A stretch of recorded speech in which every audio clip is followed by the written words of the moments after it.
Members of the House, I welcome you to what is the 16th Ordinary Meeting of the 177th Session of the Literary and Scientific Society.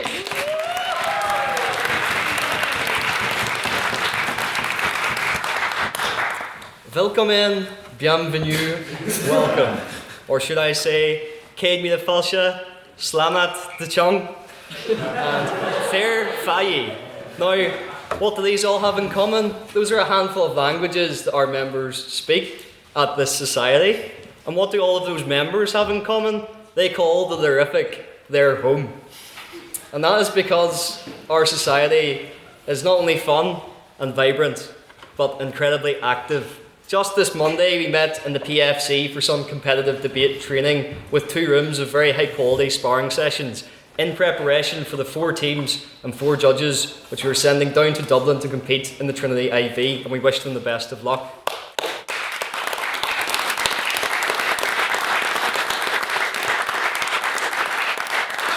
And this is not only in preparation for the Trinity IV, but also our own IV that we have coming up that we've brought back, which we're incredibly excited, and we'll hear more from Mr. External on that. Then on Tuesday, we found ourselves in the Canada room, where we had a great debate and collaboration with our friends from Lawyers Without Borders. And finally, tonight, you find yourselves here in the McMorty Hall for what is about to be an excellent debate taking place. I know you probably have many questions about the debate, or about the society, or about me. Well, my friends, you're in luck, because that brings us on to our President's questions. This is your chance, as members of the House, to ask me any question you can come up with. But of course, with the caveats, no questions of my politics, and no questions about my sex life, or lack thereof. So, do we have any President's questions for tonight? And of course, yes, Mr. Secretary is signalling to state your name for the minutes. Do we have one over here? Yes, Kwame. So, how much do you love marmalade? How much do I love marmalade? Not as much as Paddington. I think jam is clear. Strawberry jam over marmalade for me. Any other President's questions? Yes, Calvin? What about Nutella, sir? Yeah, I prefer Nutella. If I'm going to make a ranking of those 3, I'm going to say Nutella first, then strawberry jam, and then marmalade. Yes, Luca? Which popular condiment spread, like Nutella, etc., if it was a person, would be in the Epstein files? I think we'll skip that one. Any other President's questions? Yes, EJ? Opinions on Marmite? No. Don't like it. Yeah, not a fan of Marmite, I'm afraid. Any other President's questions? Yes, Lyra?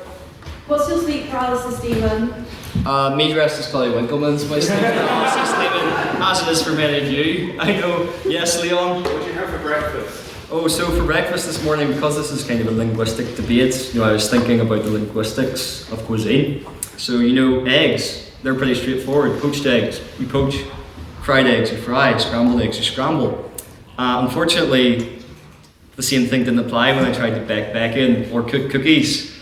But, I thought I had that cracked. However, that's not what I had for breakfast. I did buy then, I went back to square one and bought some French eggs. And I thought, I'd try all these different methods to cook the eggs. But it turned out that I only had the stomach for one. Or in other words, one egg was enough.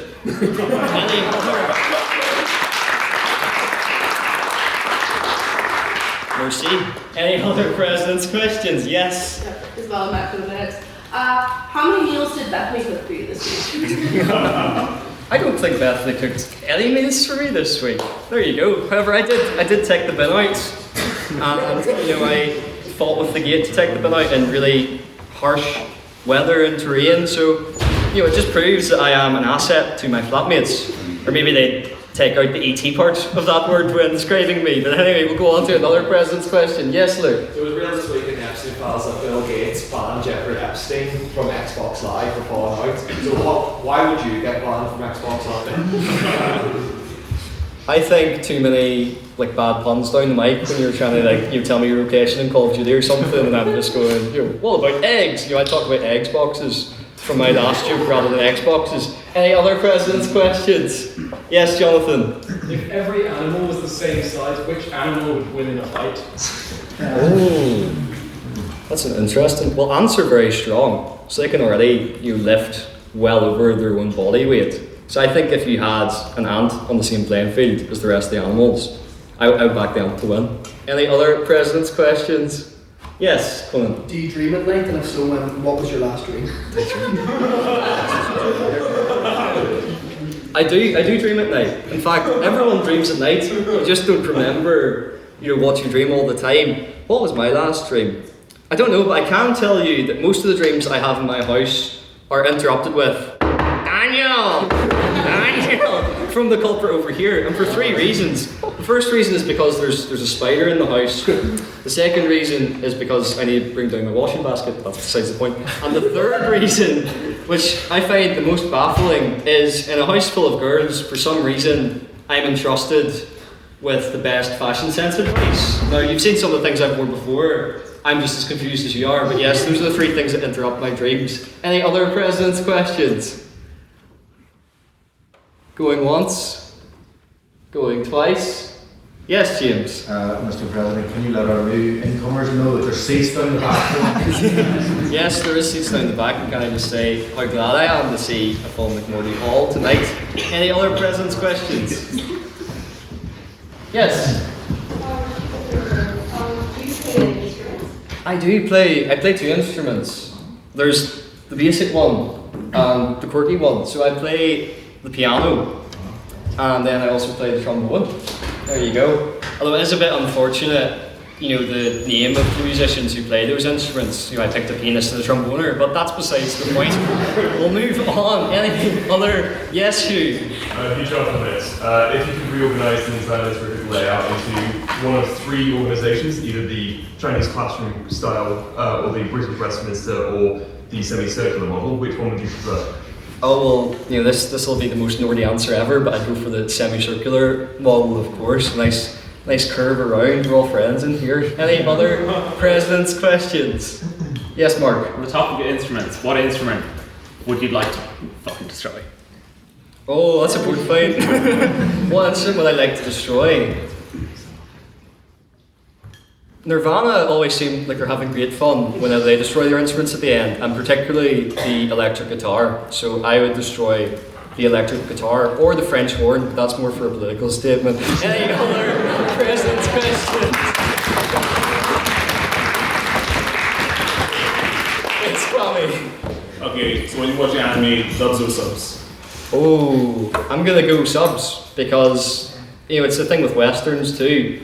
When they're speaking, I can literally see their mouth moving, and when it doesn't match up with the words, it really, it just doesn't look right. So subs all the way. Although I'm a very slow reader, so it means I'll have to keep hitting the back 10 seconds button on Netflix. Any other? Yes, Conan. On the topic of languages, would you rather speak every language in the world or be able to speak the animals? Oh.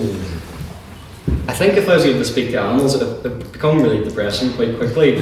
While I'm sitting just going with McDonald's, and then next thing, driving back home, and you see cows in the fields going, that's Barry, who's got Barry in this app? So probably, I'd rather speak every language in the world. I think that'd be pretty cool. As a linguist yourself, I'm sure you'd probably agree. Yes? I was going to say, on the topic of instruments and things that are all the same size, if every instrument was the same size, which one do you think would be like the loudest? Like all of them are the same size, they've got like amps and stuff. I think that specifically the Vuvuzela from the 2010 World Cup, because that was, the loudest thing ever for that. Any other presents? Yes, Luke? Are you aware of the tragedy of Darth Plagueis the Wise?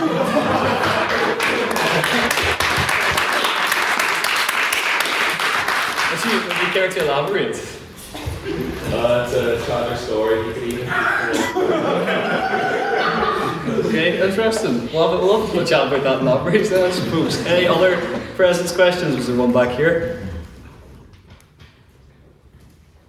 In that case, we will move on to our private members' business. This is your chance as members of the House to get others' opinions on anything you've seen quite interestingly in the news recently, or something that's of a particular interest to you. So, do you have any private members' business? Yes, James.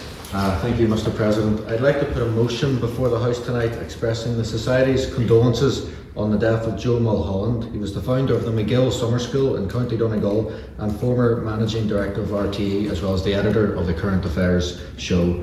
Given his lifelong pursuit of fostering public debate and using the McGill Summer School to bring journalists, academics, politicians, students and everyone together for frank conversation and discussion about politics, I thought it would be fitting for the Literific to express our official condolences to his family on his passing. Yes, do we have a seconder for that? Ella? I'll second that. Yep, so all those who would like to send their condolences for this defender of free speech, which we have a lot in common with Literific, please raise your hands now. I believe that is unanimous. Yes, that is passed.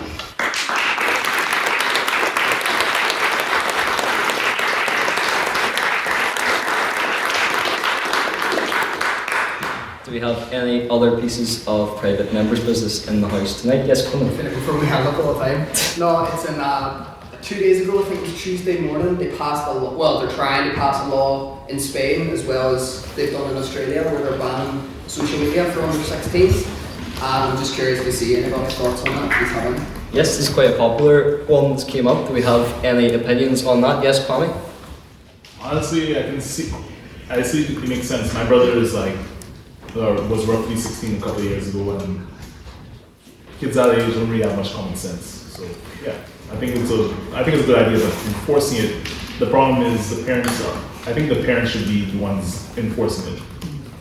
But I mean, I don't see how the government's going to do it when people can get around it.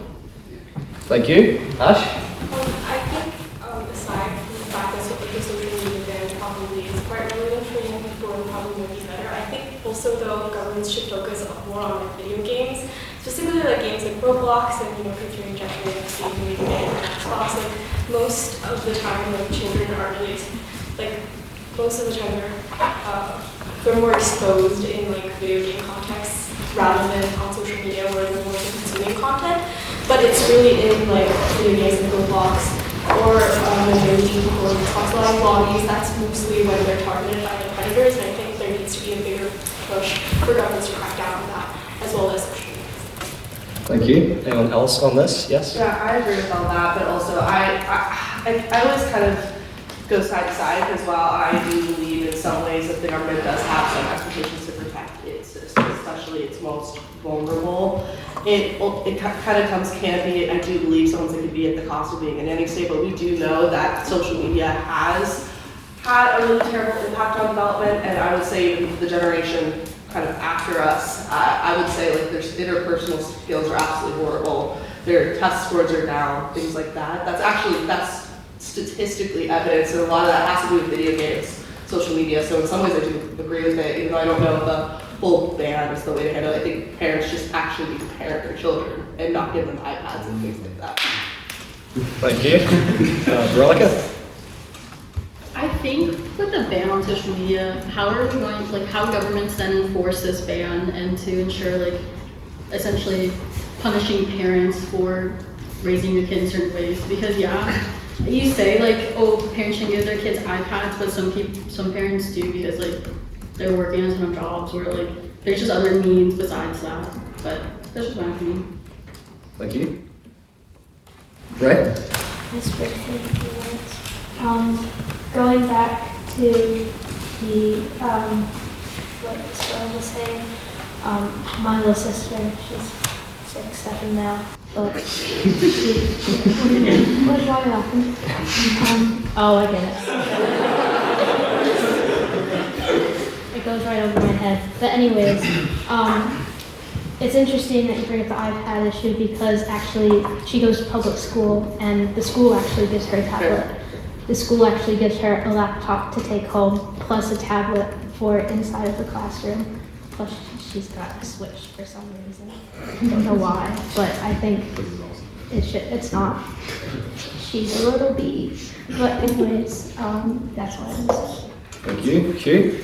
Ollie and I were having a conversation about this a few weeks back, and we were talking about how there should be a soft lock within all new produced or new sold phones in the United Kingdom. So, for example, in South Korea, they have it as a legally mandated thing that even when your phone's on silent, it still makes a camera shutter sound. So in the UK, what we should have is automatically when you buy a phone in the UK, it's soft locked to a under 16s mode, and you put in your national insurance number, for example, to unlock it to a full normal mode. And I think that's the easiest way to enforce it, really. Thank you. Oh, hands up in the corner. Yes, Rosa? Like the national insurance number to unlock it. Well, also a passport number. Yeah, well, I think that there's like some issues with your security then if it's like maybe you buy it from a dodgy supplier, or then that like phone company or the software company or whoever created the phone has your personal details in that way, which a lot of the time they do anyways, but I think that giving them more avenues to access that is probably not the route I would take. And then furthermore, like as someone from the Republic, I wouldn't have a national insurance number coming in here. I'd have to like apply for it, and I'd have barriers to buying a phone if I needed to. Thank you. Jonathan? I think, as ever, the governments only like to try and target the symptoms and not target the causes. I think banning social media for under 16s is broadly good, but what we really should be looking into on a societal level is much stricter regulation around social media in its entirety and what social media is and can do and is allowed to do before we go, oh, let's just ban under 16s and act like there aren't a myriad of other problems that have just gone completely unaddressed. Thank you. Elliot? I would suggest a different solution to the national insurance one. I think during the lifetime of the device, usually it's parents buying or having a contract with a child to get a phone from the 16s. I never had the money to buy myself a phone as under 16. I don't know if that was different for any of you. It was always something that was gifted to my parents. So I'd say that it's a mandatory update for iOS and Android that all phones and devices sold in the UK have an enableable under 16s mode, or are sold as under 16s phones and devices, which just have this turned on. And then as an adult, you specifically buy a device that doesn't have this under 16 mode enabled, and you never turn it on. Once you turn it on, it's difficult to turn it on. And then what happens is, I think it could apply to the OSA and also social media. That device, before it accesses any website, sorry, maybe slightly technical, sends a handshake to that website or social media application. If that social media application returns that handshake with a specific piece of code and says this is an under 16 safe website, then the device is allowed to access it. If it doesn't, the device isn't allowed to access it. And I like that solution for a couple of reasons. One, there doesn't need to be any personal information submitted. But two, websites that aren't meant to be accessed by under 16s don't actually have to do anything. They can just not return that handshake, and then the authentication will fail, and then the device won't be able to access that. Obviously, that's a kind of very loose technical plan. Yes, thank you. We'll take one last point on this. Yes? Yeah, I broadly agree with the idea that they're treating the symptoms rather than the actual cause of the issue, and I think also that something that people aren't addressing is that some of the websites that are labeled as not being appropriate for under 16s for whatever reason, it's not necessarily good that under 16s shouldn't be able to access them. Like, I believe there was a legal challenge against the UK government for blocking Wikipedia for without uploading your ID or under the Online Safety Act, which is obviously not good because it creates a situation in which you kind of children aren't able to access information, and just because, obviously in general, just because you're under 16, it doesn't mean that you should have, obviously websites that have pornography and things like that are different, but it doesn't, a lot of these websites, it doesn't mean that you shouldn't be able to access them, because especially ones that provide information, at that point you're basically just telling children okay, well, you have a random role that if your parents are good and provide you that information, then you'll get to know it, but if you don't, then sorry, you can't even look up Wikipedia because it has some websites some articles which could be considered inappropriate. I think it's just, you have to consider all sides of the issue here. You can't just think this is good, I'm going to do it in all situations, or you're going to really bad in all situations. I think it's more complicated than a lot of people give it credit for. Louise, we have one last piece of private members' business. Yes? Just relating to the under 16 mode not having to link the ID or any personal data, it's then how would you go about only allowing over 18s to enable the under 16 mode or to disable it on the device? Thank you. Yes, Jack? I was just going to say, I don't know if people are aware, but 2 weeks ago the House of Lords did approve an amendment to ban social media for under 16s as an amendment to the Children's Wellbeing in Schools Act, so it will come into law in the UK. I don't know if it applies to Northern Ireland specifically, but the point that was made over there about adult age gating checks being made compulsory was the main point of contention, but I'm pretty sure it was like 260 votes to 150 against, so it is set to be law in the UK to ban it for under 16s. Thank you. Do we have another piece of private members' business? Yes, Calvin. It has now been well over a month since the finale of Stranger Things, so I think we're well out of the spoiler zone. Does the House have any opinions they'd like to share, and especially so if they've seen the behind-the-scenes documentary, which made the Duffer Brothers look dumb, to say the least. Anyone on Stranger Things? Yes, Rosa? There are two options in my mind. It was either written by ChatGPT because they gave up in the last season, or it was written by, I forget which brother's wife, and then when she divorced him, it was all over, because that season is not the Stranger Things that we knew. Even if it wasn't perfect, in my mind, it's not the same level. Maybe I'm just delusional, guys. Anyone else on the Stranger Things finale? Yes, Beth? Not to be a hater, but I think this is expected because I've liked every season less and less as the time has come out. Season 1, fantastic. Season 2, good, great.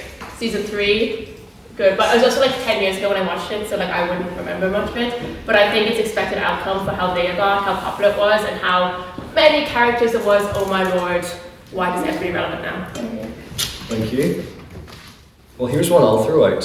Has anyone seen the recent photos from the Beatles biopics? And do we have any thoughts on that? Yes, Luke, you're a fellow Beatles fan. Yeah, of course. Well, I was actually going to bring that up as well for my private members business.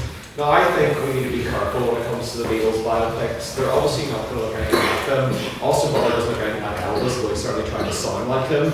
And Tony Shalhoub didn't look anything really like Bob Dylan. So I think just looking like the Beatles, it's not going to be any good. Otherwise, you might as well get an impersonator or something like that. I think these are good actors, and just need the makeup and hairstyle and good trick. It's just about telling the actual good story. But I will say one thing as well, which is that most Beatles stories up to this stage have just been John and Paul getting into an argument, George and Ringo are just in the background, who cares about them? And the Beatles all falls apart because Yoko's sad enough, as Paul McCartney would say. So I think it's good we're going to have one individual movie that focuses on all our perspectives. And also, I think the host can agree, we're all most excited for the Thank you. Any other points on that? Yes, EJ? I was just disturbed by Barry Keoghan's hairstyle. That was fun. Oh, I'm sorry to miss that. But that was like genuinely that disturbing. I got that photo on my feed, I turned off my phone and I went back to bed.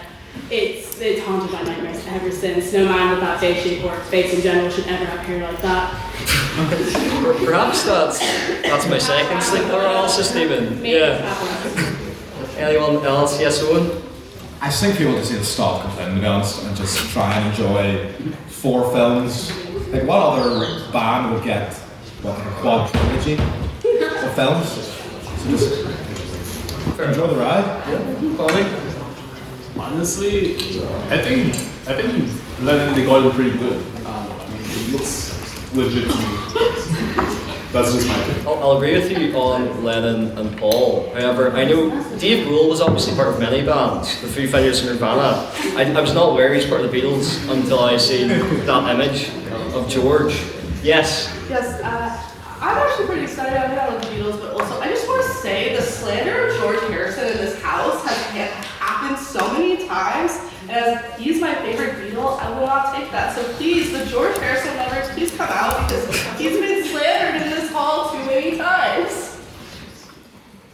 Thank you. I'm sure, as George would say though, I'm sure the slander will pass. Do we have, yes, Beth? I think the issue is that just some actors are too famous for their own good. I watched Hamlet recently, and all I could think of was like, wow, Paul Mescal's really eating it up. Like Paul Mescal did that to you. Same with Timothy Chalamet. Got brought up like any Timothy Chalamet movie I watch. I'm like, wow, Timothy Chalamet is really good in this. But, I'm like, oh, it's Timothy Chalamet. Why is he doing that to you? But like some actors, you just can't get into the fact that they're a character anymore. And I think this Beatles movie kind of shows that. Because I'm looking at like Stranger Things guy, and I'm like, wow, anyone's really eating it up in this Beatles So I think, yeah. We'll take 4 more. The Fab 4 questions. Yes? I disagree because remember that Ray Charles movie with Jamie Foxx. yeah, I mean that was legit. Like he literally dissolved into the role, and Jamie Foxx was like a huge star before. So I don't know. I think that even if the actor is famous, it can still be good, like a good representation. Thank you, Kwame. Yes, James? James first for a minute. Does the House have any thoughts on the Queen's removing the bust of George Nicholl? No, that's not to do with the Beatles. Yes, right. Yes, I request that we have a change topic. Well, we're still on the Beatles, so we'll take those last 2 points that we had there early on. Yeah, I was just going to say, it looked like your man was playing John Lennon. I wasn't wearing my glasses when I looked at it first, so I'm a bit blind. And it kind of looked like Rami Malek was playing for a second. I don't know. Maybe just make it all the biopics are played by Rami Malek. Interesting. And do we have one final point on Beatles? Yes, Ella? I think just to Beth's point about the fact that they're like maybe people are getting too famous. I do think maybe we just have too many biopics because I do think that like you're getting to a point now where people are like, well, just look identical to Michael Jackson. Well, actually, Michael Jackson will just look identical to Michael Jackson. But then you're going to the point where are we going to AI generate? Are we going to make you put so much makeup on? Then is it even acting then more than an impersonation act? Like I do think maybe we're too oversaturated in biopics, and also like Paul Mescal could play Paul McCartney without looking identical to Paul McCartney. You know, like I do think it's these films should be about their acting performances, and we're looking for impersonations. Maybe we should just go to impersonators.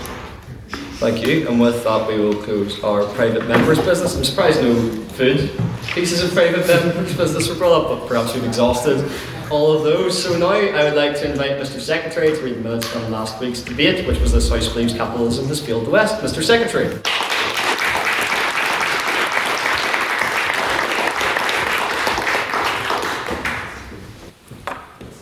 On January 29th, 2026, the Queen's University Belfast Literary and Scientific Society convened for the 15th ordinary meeting of the 177th session to debate the motion, "This House believes capitalism has failed the West." President's questions, so we said if you could only go by 3 names, what would it be? Daniel replied, Daniel, Alexander and Emma. Luke Collins said, what is an appropriate punishment for people who put milk before cereal? You said an old-style French execution. Somebody said it's okay to microwave tea rice. You then guided them to the executioner. Massey said, what did you have for breakfast? Daniel said he made bread in his kitchen, and his kitchen alone, nobody else's kitchen, only Daniel's kitchen. Spratt said, for those who break literafic rules, can we milkboard them? Daniel said, yes, we can. That's being installed next week. Turish questioned Matthew Spratt wearing no socks with his shoes. Daniel said, we condemn him. Whether that's execution or milkboarding, we don't know yet. Matthew Spratt then replied that, why was James looking at my feet? Daniel, I don't actually think Daniel said this. This may have been someone else, but he said he's a pervert and I condemn him. So, that was Spratt. Elliot said, what is your shaving method? Daniel said, warm water and a razor. Luke Collins said, what is the most newsworthy thing you've done this week? You said, ate spinach and killed a spider. Don't worry, I'm not just a pretty face. Then we moved on to private members' business. There was a whole thing on tea and nothing else of note was said. Votes on prior opinion, we had 33 for the proposition, 28 for the opposition, and 12 abstentions, meaning that the proposition carried and the motion passed. Then we moved on to the main debate. First on the proposition, we heard from Hugh Child. Friends, colleagues, Eliot, he began. Disparity this day is larger than it was in revolutionary France. 1 in 5 children are going without a meal once per day. Eliot, he said, will say that capitalism is the best product and we should vote for it. Eliot, looking shocked at the words which had just been forced down his throat by Hugh, offered a POI which was quickly rejected. Capitalism helped grow the West, but now it's ensuring its demise, he said. First on the opposition, we heard from Ollie. Ollie invited us to imagine feudalist Europe. You're slaving away and breaking your back for Eliot's ancestors, he said.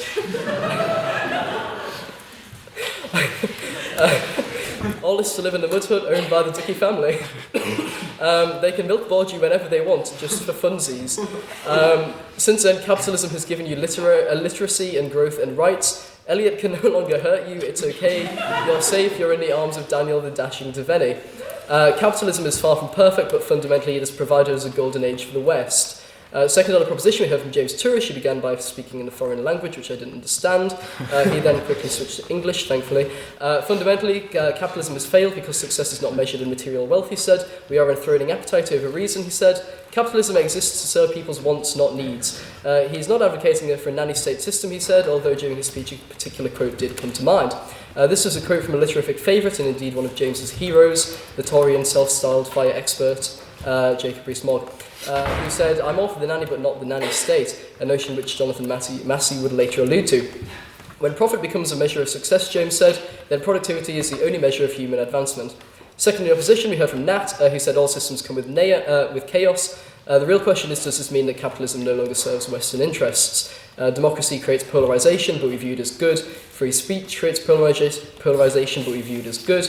I was a bit concerned that we were sort of going into an impending advocation for a communist state inspired by Daniel Devaney's Kitchen, which meant I had to pay a bit closer attention. He said, inflation happens because of government spending and decisions. Order is never free and stability is never painless. Sacrifice did not invalidate the system, he said. Capitalism is designed to generate growth, not stagnation. Third on the proposition, we heard from Maeve, who said rising prices mean people have to choose cheaper, low-quality food. All these big companies care only for profits and not food safety or health. Companies make more money selling cheap items with high profit margins. For example, when was the last time you saw a punnet of strawberries advertised? Little Jimmy, Tim, John, and many other small children were mentioned in various capacities, but I failed to keep up with the rhetoric, and I was also quite hungry. Third in the opposition, we heard from Ray Thien, who started by saying, it's funny that they argue against capitalism while reaping the rewards. I was then brutally targeted twice, for no apparent reason. Blame the people responsible for the system, she said. Ray then demonstrated that repetition ruled the waves by relentlessly batting away the onslaught of POIs, but followed by Jonathan Massey. Continuing on, she talked about the financial measures put in place by other countries to prevent economic collapse and how the middle class controls 70% of the country's assets. To conclude, Ray said that her little sister should not be forced to give up her 9 Labubu's with customisable K-pop demon hunter clothes. I stopped there. Fourth on the proposition, we heard from Jonathan Massey. Jonathan stood up and claimed baseless ad hominem attacks. The natural state of capitalism is not one of something. Wealth is from profit. Listening to techno-feudalism, Massey said that post-2008 investment has not been put into predictive capacity, it's going into infrastructure. Matthew Spratt then surgically dismantled Massey by questioning the wisdom of taking economic advice from a Greek finance minister. Companies don't exploit labour anymore. Then he said, quoting Jessica J, British economist, it's not about the money. If you forget the upkeep of the machine stops. And finally, fourth in the opposition, we heard from Elliot Dickey. Elliot stood up, gleaming in his white South African self, and shrugging off the suggestion that his family engaged in neo-feudalism. On his way to the debate, he was clubbed to death by the proposition, he began. He saw the evil spirit of Ronald Reagan in that dark alley. Elliot then demonstrated his financial affinity by claiming he had uploaded his entire paycheck to Polymarket in the hopes that 2026 would be the year of the return of Jesus. He then continued by using a rather confusing analogy involving Kremlin, a copper-plated Hugh Child, and a diamond-encrusted Jonathan Massey, all coordinating a female assault on the Venezuelan oil reserves. When Lavrius closes tonight, will we go home, he said. No, we will pass out in the streets after Kremlin like a true literarifican. To end, he said, Kremlin is as gay as Ulster is a university. The speech then got awfully serious, which didn't seem like your style, so I stopped. Question for the proposition, we heard from Kwame, Jonathan and Elliot. For the opposition, we heard from Jack, Elliot and Jonathan. Abstaining, we heard from Matthew, Hugh and Elliot. And the vote on speakerability had 33 votes for the proposition, 29 votes for the opposition and 12 abstentions, meaning the proposition carried and the motion passed. Can I take the minutes as read?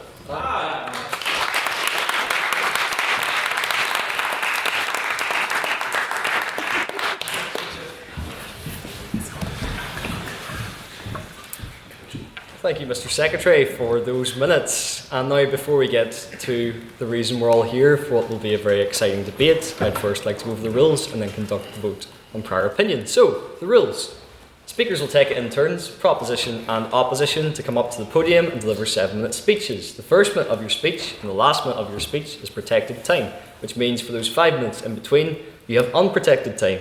This is indicated by a bell, Madam Vice President. Thank you very much.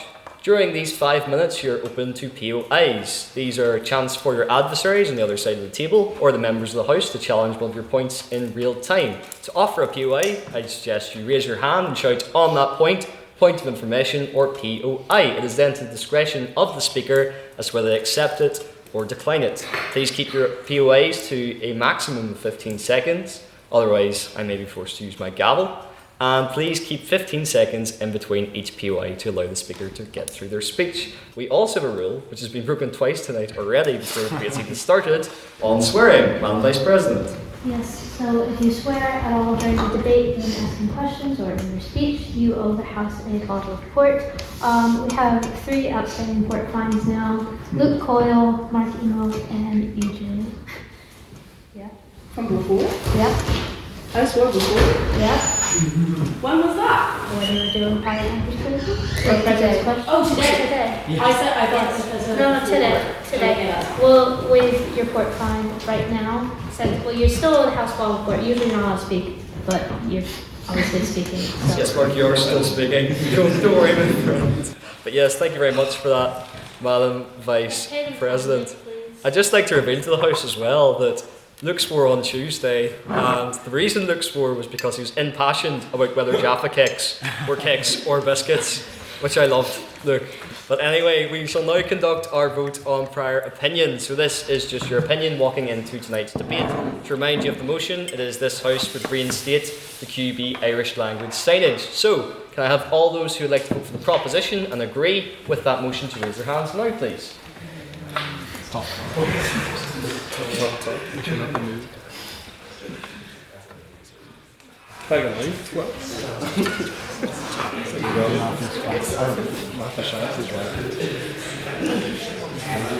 Burn the lines down, Jack.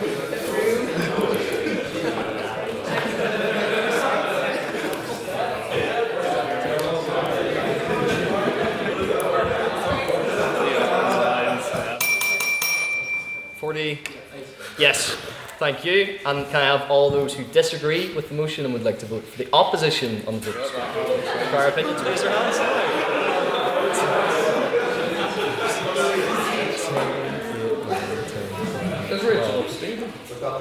Is that 12? Yes, thank you. And finally, can I have all those who would like to abstain on the motion to raise your hands now, please?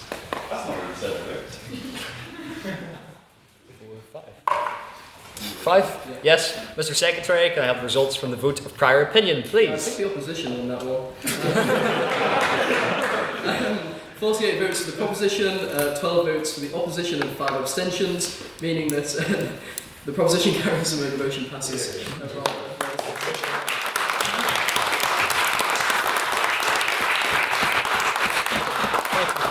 And to begin our debate tonight, I would like to invite to open the case for the proposition, Conleth, to the podium, please.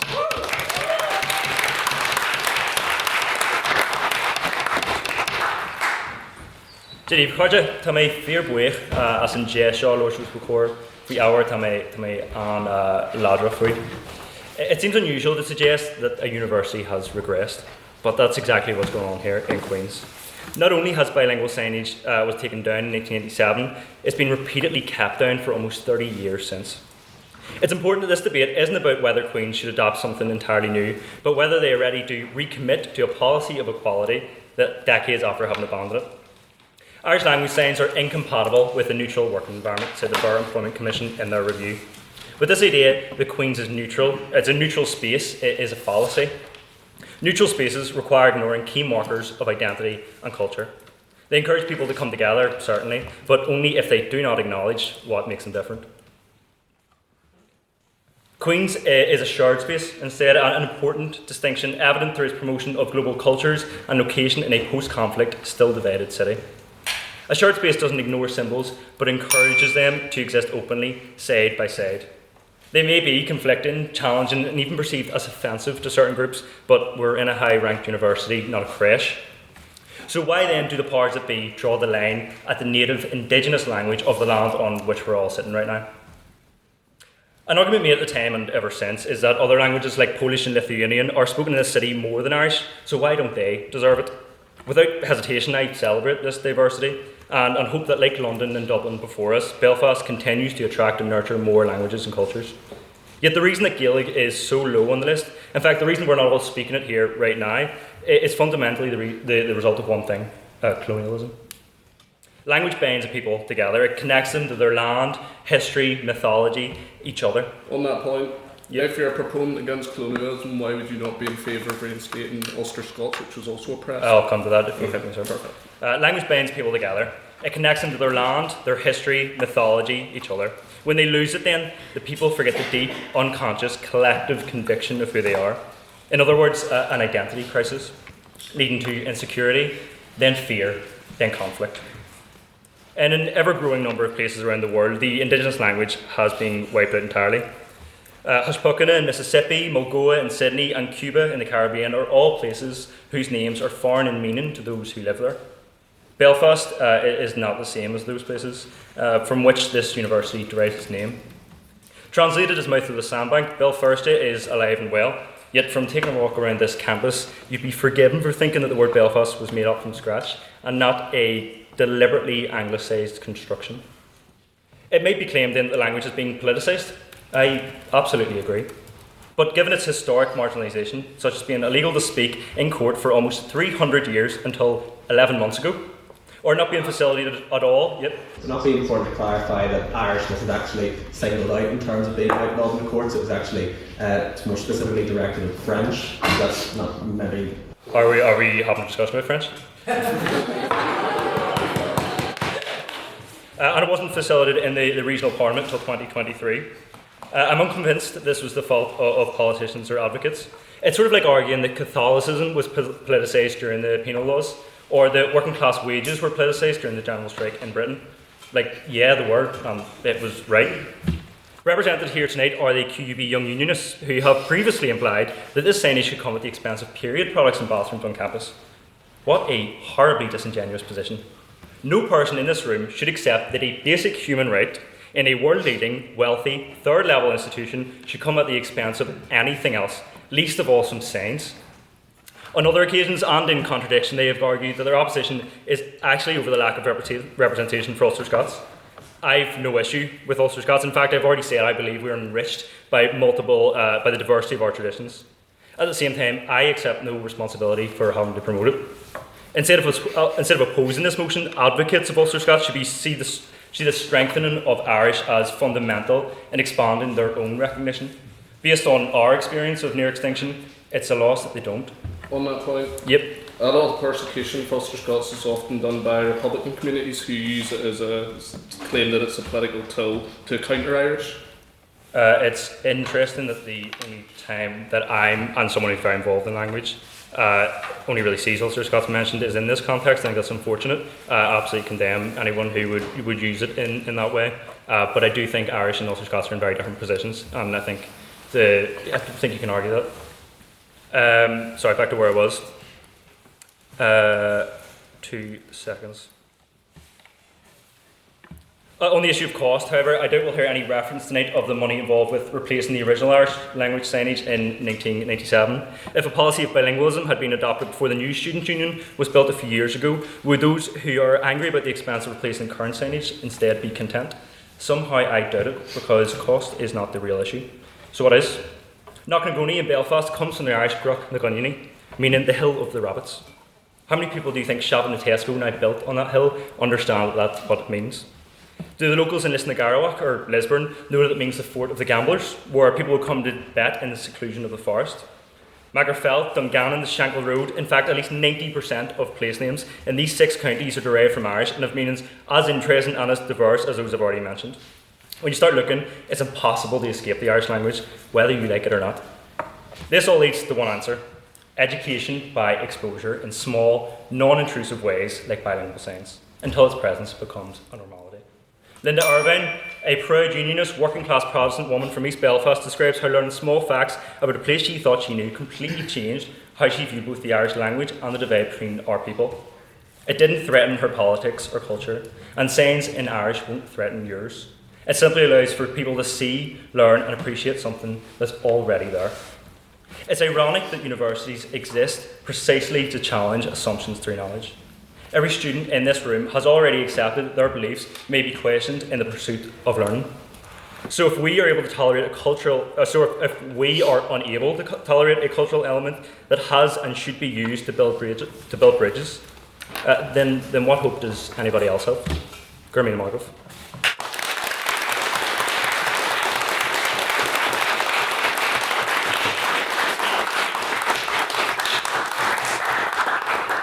Thank you, Conleth, for that very fine speech. And now to open the case for the opposition, I'd like to invite Ollie to the podium, please.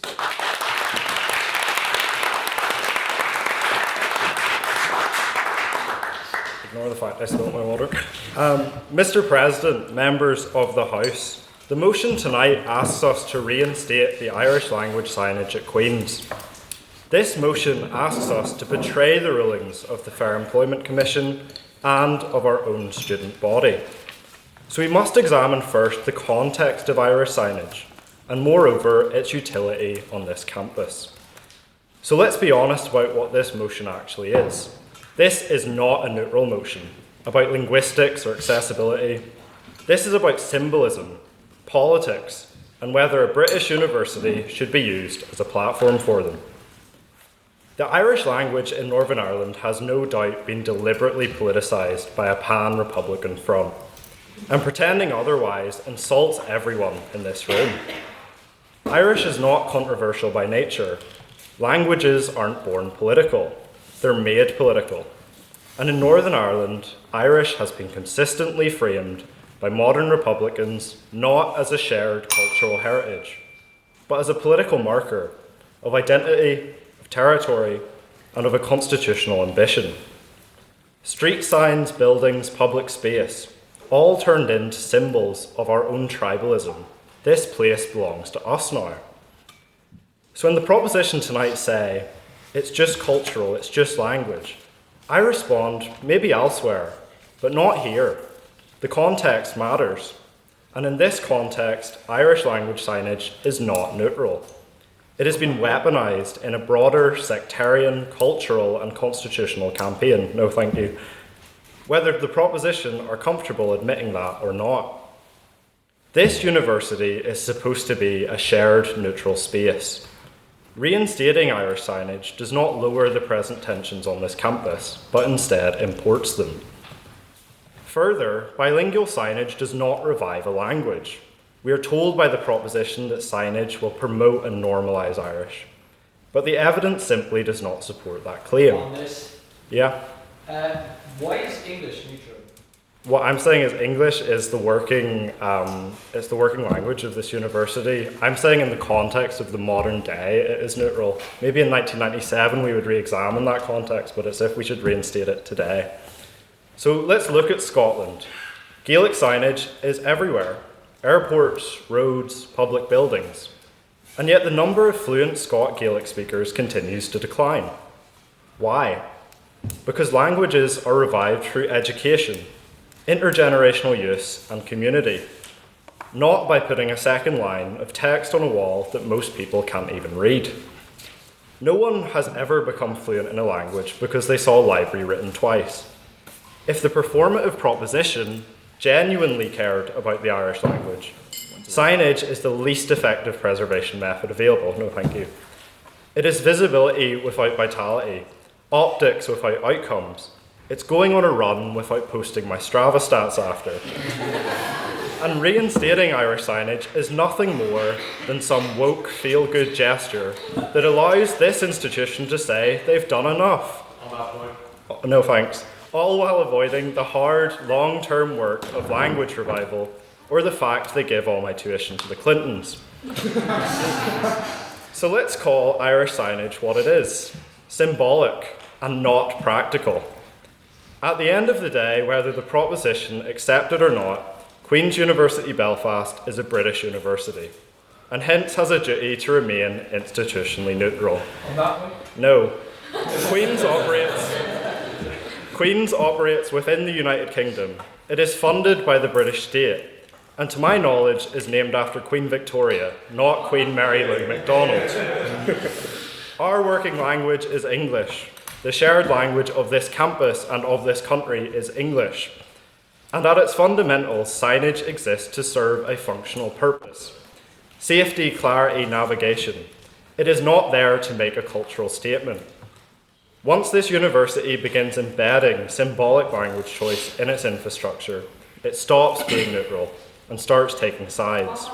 No. And once that happens, we open a door that cannot be closed.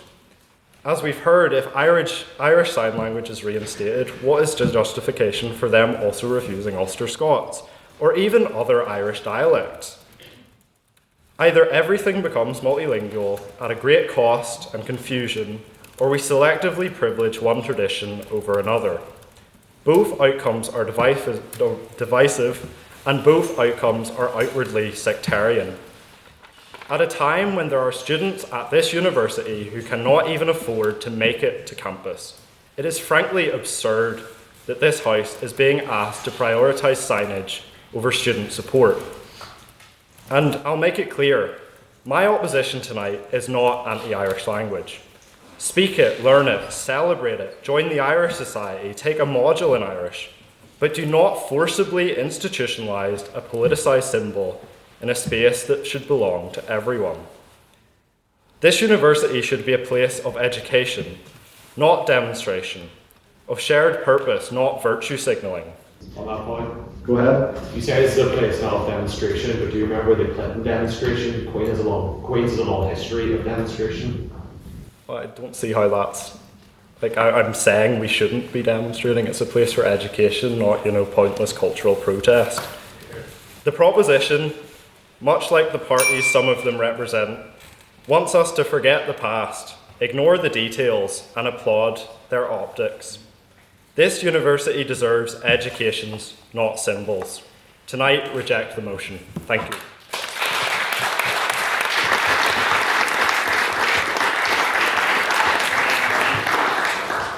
Thank you, Ollie, for that very fine speech. And now, second on the proposition, I'd like to invite Mark to the podium, please.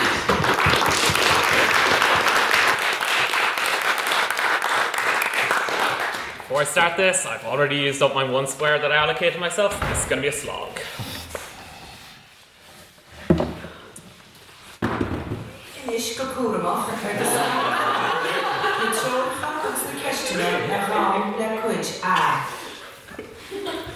Fáilte McCarthy, Ultima Night.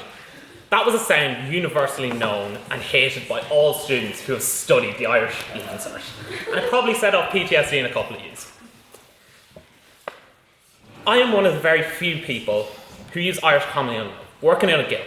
I use it to communicate to my bosses and my co-workers. So I am absolutely an advocate for all wishing to take it up and learn it. Today I stand before you not to preach about politics and divides, but on the topic of preservation and the right for any language to thrive, prosper, and be understood. Languages are like any other part of history, an important part of understanding cultures and the peoples. Yearly, anywhere from 9 to 25 marginal languages go extinct. Gaeilge is one of the few languages that was on the verge of this. Thanks to the mandate of the language in schools down south, the situation has improved a tiny bit. However, I will not get into how bad that system is. Come to me in Lavros if you want that. But as I said, it's a marginal improvement. There's still a long way we can do to help preserve this language.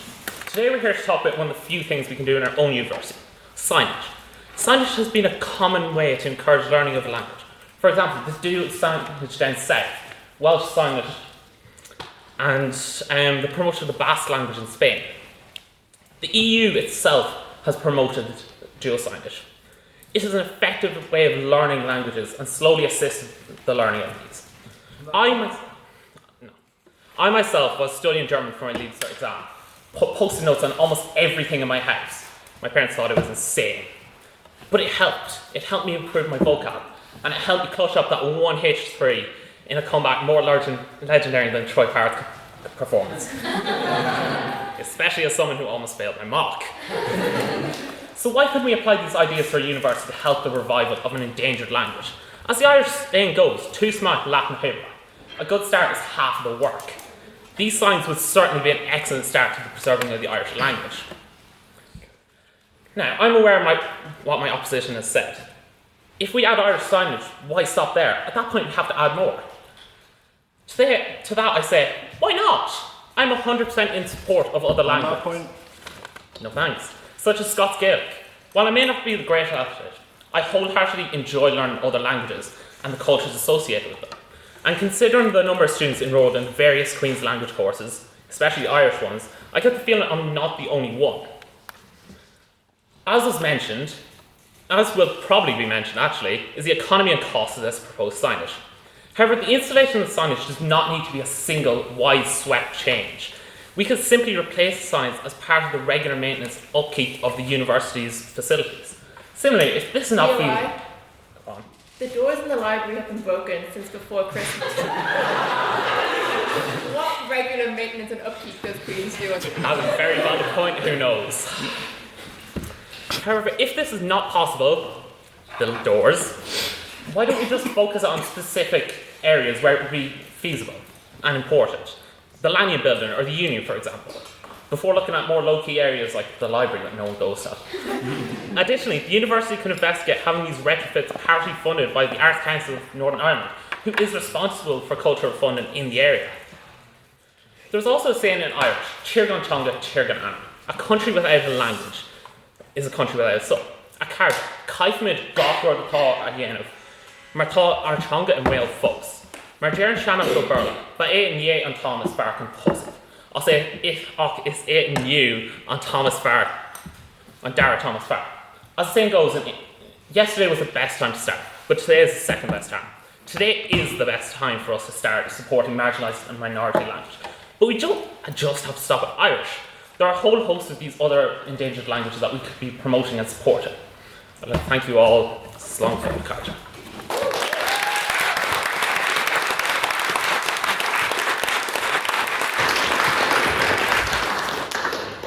Thank you, Mark, for that very kind speech. And now, second on the opposition, I would like to invite Jay to the podium.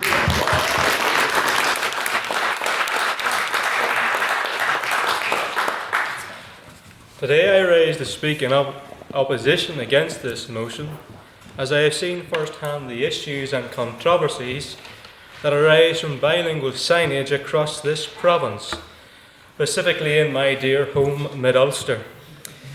I have seen the politicisation of Irish language, specifically signage, in Mid-Ulster, being used to electioneer and demarcate. One of the most egregious attempts involved a nationalist councillor raising an issue about a council worker who was supposedly threatened by members of the public in a unionist housing area. Yet this was never proven. What was the council worker doing? They were trying to erect the bilingual council signage in an area which was not surveyed.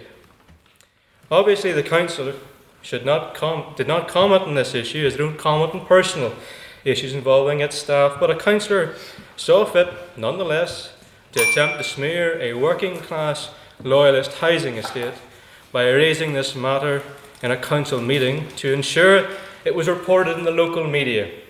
And they made very sure to name the estate and where it's from, which typically has a very poor name due to being deprived. This was a clear example of politicisation by some, and I fear similar circumstances would arise on this campus. I also feel this would be a physical manifestation of how Queen's can be perceived as a cold house for many students here. I have heard it said you cannot eat a flag, but you also cannot eat an Irish language sign. Surely the issues affecting students, like the cost of living, is something more important.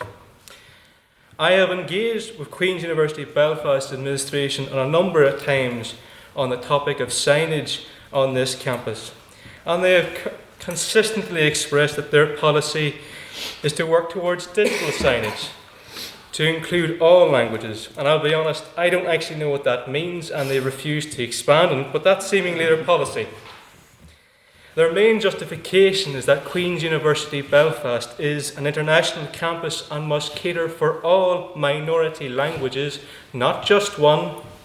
I feel it would be short-sighted for us to create a hierarchy of languages on this campus, which we would be doing if we were to support this. The Students' Union, the place where the Irish language signs were originally erected in, currently recognises a policy solely for the Irish language, but not for Ulster Scots. And I can say that I have attempted to bring a motion forward and amend the policy on 2 separate occasions, But progress has been slow, and I would probably say it hasn't even started yet. The union has yet to catch up with the appointment of the commissioners and stopped in the middle of processing to gain evidence from students and from wider bodies on how to create a policy that includes Ulster Scots. So, go ahead. So you would rather have neither language than one of them? In what way? Sorry. So far, I'm not supporting anything like that, but I'm just saying that the union doesn't have a policy for both languages, yet it claims that it only has a policy for one language, and yet it claims that it should represent everybody. And currently it enacts and supports a policy for one language over the other, which shouldn't be the case. It should represent both, if it really is a union for all. A survey conducted by Lucid Talk Polling last year suggested that unionists and Protestants are less likely to move somewhere if the Irish language signage is erected. Would this also be true for Queens if such a policy were introduced? And history shows that is true. As it was often said, unionist students felt discouraged from taking part in the student union way of life. And is it worth making the same mistake again for a cultural passion project? If we are to push for anything, it should be ensuring that this university is genuinely inclusive. We should not pursue tokenistic or purely symbolic gestures that play well in the media and newspapers, but instead focus on tangible actions that benefit all students. Why bring a divisive discussion over signage into a place of learning when we have seen the issues that have surrounded this topic elsewhere? Why pretend that the politicisation of this issue and the resulting chill factor for unionists are non-existent or invalid? Simply brushing off those who oppose this as simply being ignorant or anything else is in itself ignorant. And I'll end on this. Language should be advanced by education and choice, not by force of will. Thank you.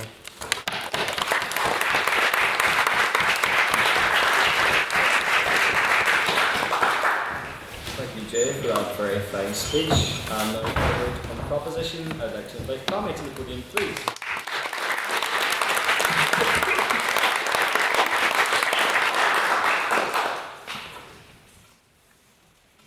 Chergon, Chonga, Chergonon. A country without a language, a country without a soul. These were the words of Patrick Pearse, a leader in the 1916 Easter Rising. So, obviously I'm not Irish, right? But I understand the anxieties of losing your culture. In my home island of St. Lucia, we have Creole St. Lucie, St. Lucian Creole, a mixture of French, West African, Amerindian, and of course English. When I was younger, I would scoff at learning it. I thought, why should I? What use is it to me? It was only a few years after my grandmother passed that I came to the realization. After my mother and her siblings passed, there will be no longer any Creole speakers in our family. This is why I see the necessity of supporting this motion. The people of Era want to preserve that connection with their past. Chain links forged from 800 years of hardship, whose consequences are still palpable from here to Donegal. This isn't politics. This is a simple act of fanning the embers so that there's a flame for the next generation to carry forward. In a world of globalization in constant flux, and English as the lingua franca, where every city, every suburb is becoming a carbon copy, a small gesture of a sign with admittedly hard to pronounce words can give you a sense of being somewhere special, with its own sense of history and self-assurance. Now, some will balk at the expense of changing hundreds of signs, but such a small accommodation pale in comparison to the massive efforts undertaken in the south of the island, where Gualga is given as much educational reverence as Burla. Still, can you really put a price on heritage? As I think back to my grandmother, my heart pangs with regret that I shunned such a precious inheritance. My ancestors mother tongue unique to my homeland. Ladies and gentlemen, don't make my mistake. Treasure your language, even in the most minute of ways. From St. Lucia to Ireland, I say to you, in my language, Langage c'est chech pays. Language is the heart of a country. Thank you.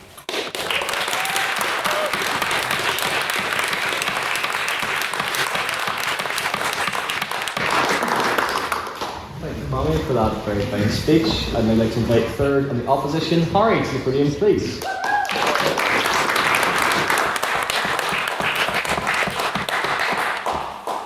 Diadech, agus grama agat a uchtrin agus a carja. Taman kikon and ron shiu, Marika compared Nairn, Ishme agus skuld aran skuld. Or an Ulster Scots. Hello and thank ye, Mr. President and friends. I'm still. You see, this is the thing. I will bring this up. People don't take it seriously. Again, this motion. Forby, Irish signage will be the means of excluding folk and dividing university. So, how many of you here speak Irish? Put a show of hands fluently. There, you folk. Who folk? How many people feel uncomfortable with Irish being spoken in campus? There we are. And how many people don't take Ulster Scots seriously? Which I'm going to say a lot of folk. Danny. So, why is this? Why do people feel uncomfortable with Irish? Irish is politicised, alright? It was the Presbyterians, Ulster Scot people like myself, who preserved the language during the 1798 Irish Rebellion. Yet, we have been excluded as a result of the Gaelic revival. We have the Republican Brotherhood and the GAA promoting this idea where we are not Irish. I am Irish and proud. I am an Irish unionist, yet I am excluded from my Irish language. And also, how do I feel excluded as well? It's being politically mobilised as a goal to reunify Ireland. Why can't I speak Irish yet still remain under the crown? Because you've got people in Sinn Féin saying, Sinn Féin IRA, saying that every word of Irish spoken is a bullet against the British establishment. On that point? Absolutely not. Yes. It's actually about that. Fair how enough. can you say that people of say the Protestant denominations have been excluded when the first president of Ireland himself was American? Continue. He was an American. Anglican. Anglican. Yeah, but that's well and good. First president. Who was the first president again? My history is bad. I'll just keep on going. My brain's fuddled. Yeah, so the Presbyterians are protected. So, it's our language. Irish and Ulster Scots and English is our language in this union, yet we are excluded because of political mobilisation. Ulster Scots. Ulster Scot is a tongue that is stitten heel and Meallain Hertzim Unorfantum. Yet it is made a geek one and taken seriously, like by Republicans and by high-flipping prods. Even Protestants in my community won't even take Ulster Scots seriously. It's not taken seriously. My community are discriminated. We're seen as backwards people. We're seen as hillbillies. You know what? I'll take the title as being a hillbilly with pride. It means you're from the hills and you believe in King Billy. You know, I'm proud of my heritage. Hillbilly elegy. And you know what? Sinn Féin don't take my community seriously. Sinn Féin IRA, like MLA Gilder News saying the Ulster Scots is simply used to undermine Irish. What a joke, what a disgrace. I'm a proud hillbilly, alright? There is an issue with both languages. Nobody takes it seriously. It's heavily politicised. It's divisive. There's two solutions. Solely speaking English on campus or a trilingual language. Trilingual language, Irish, English, Ulster Scots, all hand in hand together. So there are 12 ways a day in it. Keeping the signing in English alone, or put the signage in 3 tongues. To ambelach an kun anera an homer na geneel een berde avond na comparat archos sels na tre genga. Basically all that, yeah. What unites us in the British Isles is we have all these subcultures, yet we unite under, well, not this flag, but the flag of the crown, the Union flag. We have St. Patrick's saltire on it. St. Patrick's saltire, we have the St. George's cross, and it highlights that we have subcultures under the crown. You can speak Irish under the crown, you can speak English under the crown, but what unites us all is you can be Gaelic, you can be Welsh, you can be Irish, yet we all speak English. It's fantastic. This flag highlights unity. Maybe not so much this, but the Union flag most definitely. I just thought, why not as a prop, and you can see where I was all at recently with my trip, so why not?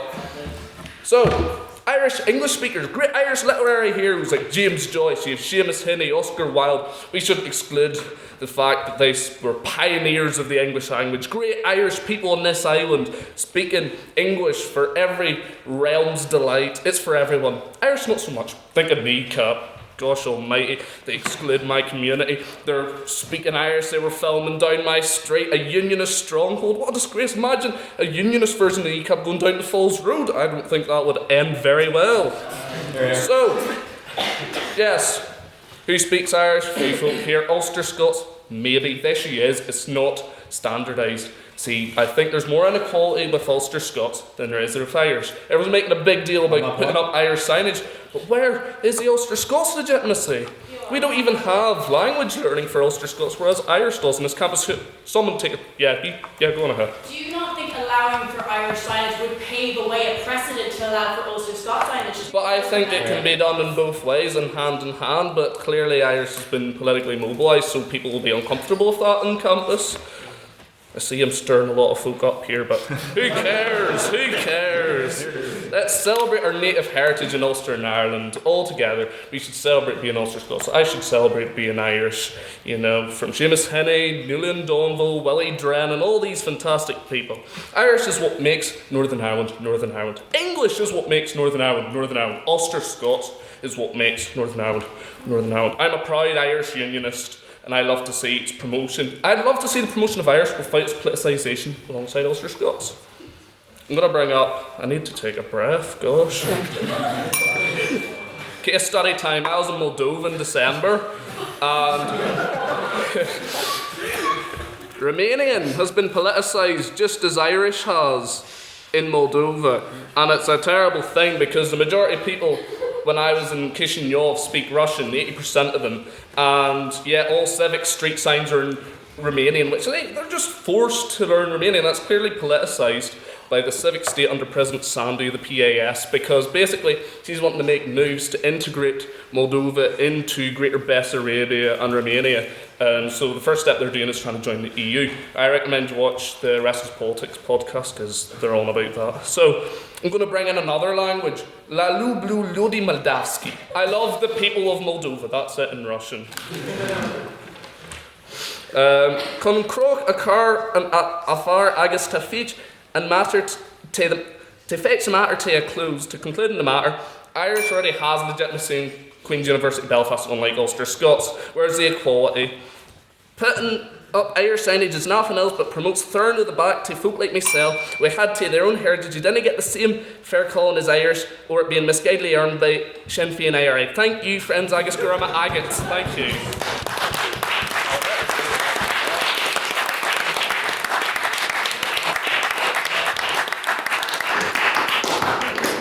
Right, for that very fine speech. And now to close for the proposition, I would like to invite Eoin to the podium.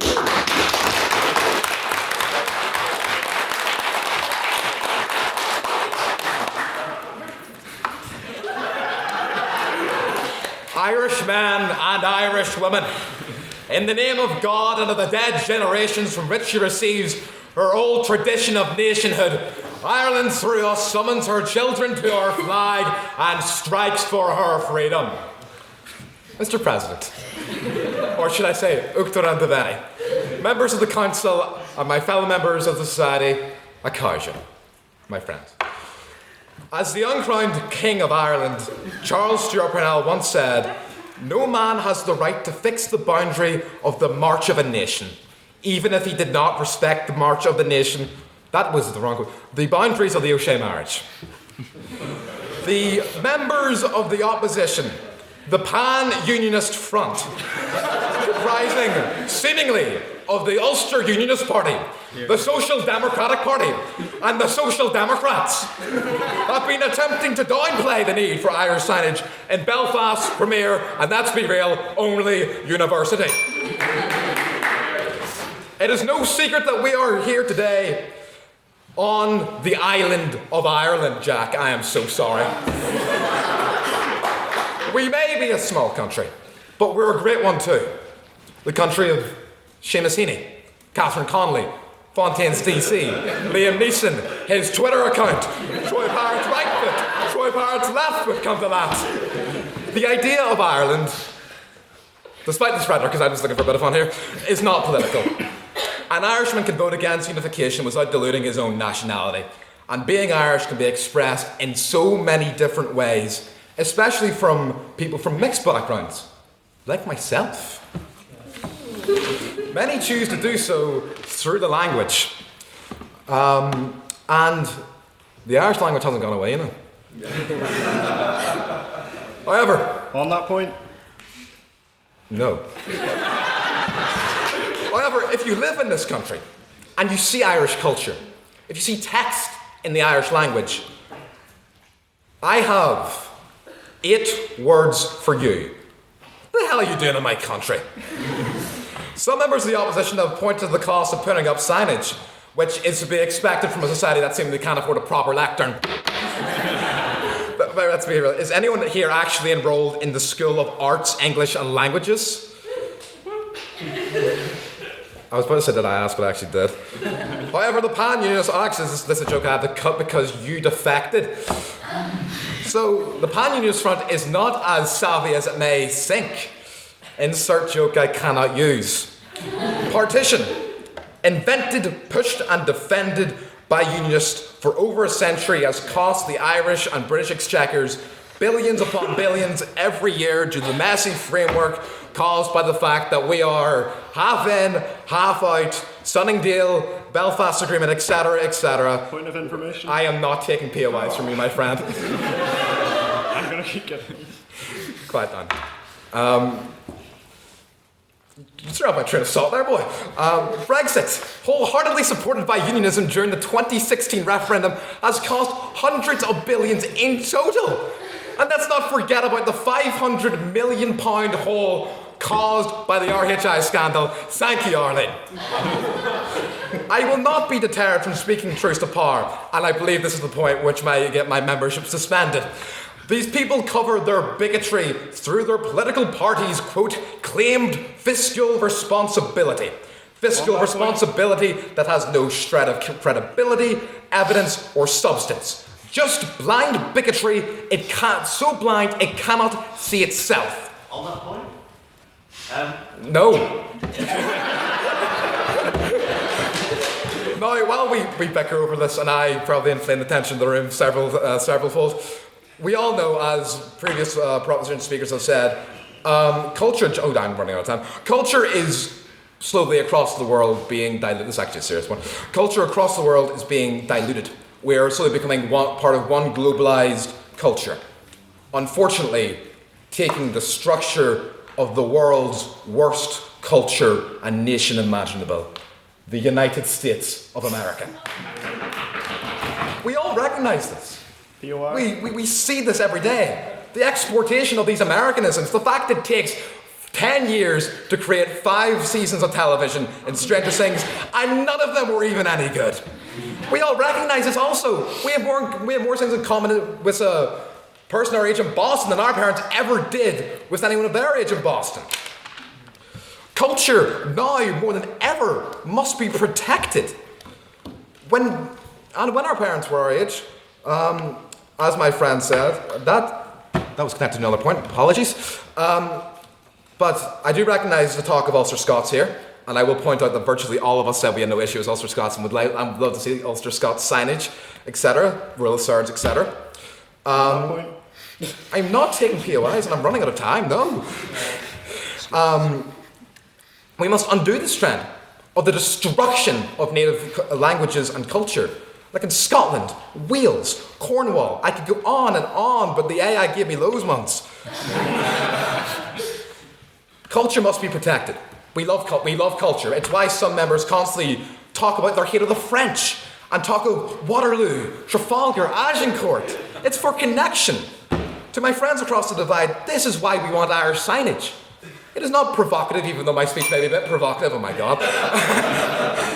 We are simply trying to do what you have been entitled to do every day in every generation. Looking back to the proclamation very quickly, it says in regards to our sovereignty, the long usurpation of that right by a foreign people on government has not extinguished the right, nor can it ever be extinguished except with the destruction of the Irish people. For too long we have teetered on the edge of extinguishment and extinction. To that I say, no more, our day will come. I cannot read the speech in the Sun Gospel. Signage does hurt no one. It does not seek to exclude. In fact, this is an inclusionary proposal. Inclusionary, we could be potentially saying inclusions for people who would want to see English signage, Irish signage, Ulster Scots signage, even though this debate was never about Ulster Scots, we just brought it into it, guys, come on! But we are not in a apologies. We're not in a neutral state here. We are, this is not a new debate, this is a debate that's ongoing, blah, blah, blah, blah, blah, blah, blah. We stand to defend one thing, one principle, universal among all nations, C-A-R-T-A. Commend my cause to the House and urge to pass the motion. Your Honour,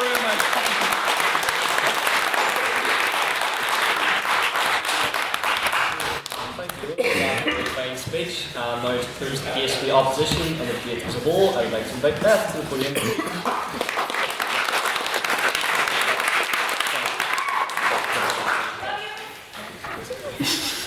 Okay.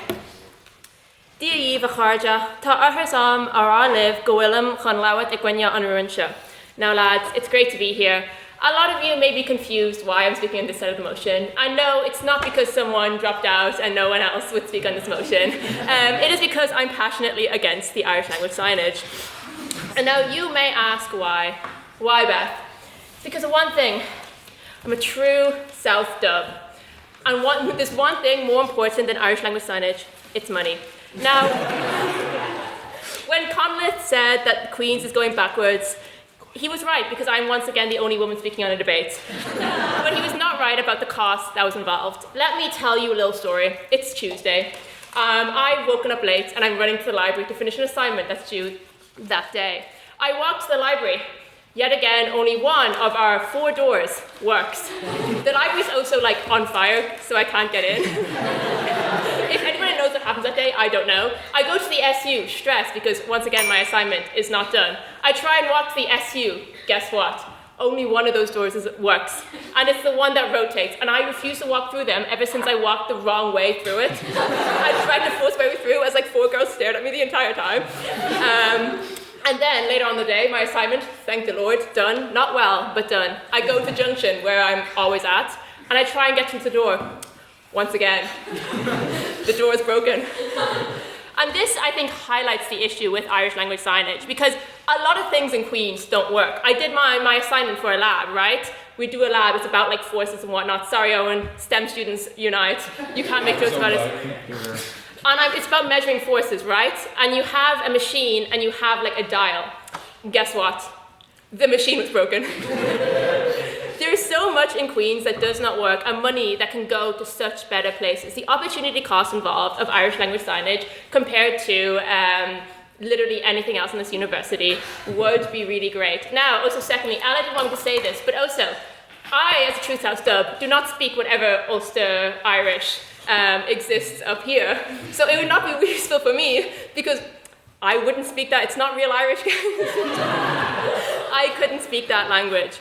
And now, with the opportunity cost, if it's between this and, say, the cheap pints in the SU, that's SU all the way. I would be forced to develop a real personality if not. And now I do think I'm going to knife my teammates. I'm so sorry, guys. I don't really care. I don't think it's a very political issue. And I think we shouldn't really politicize it. It's just not that serious. I think we just have better things we're doing in our day. And it's important to keep the debate within the confines of Queen's University Belfast, because it wouldn't be an issue in Ulster University, because they just can't read the English language signage either. And if you've ever been there, it's just pictures of things.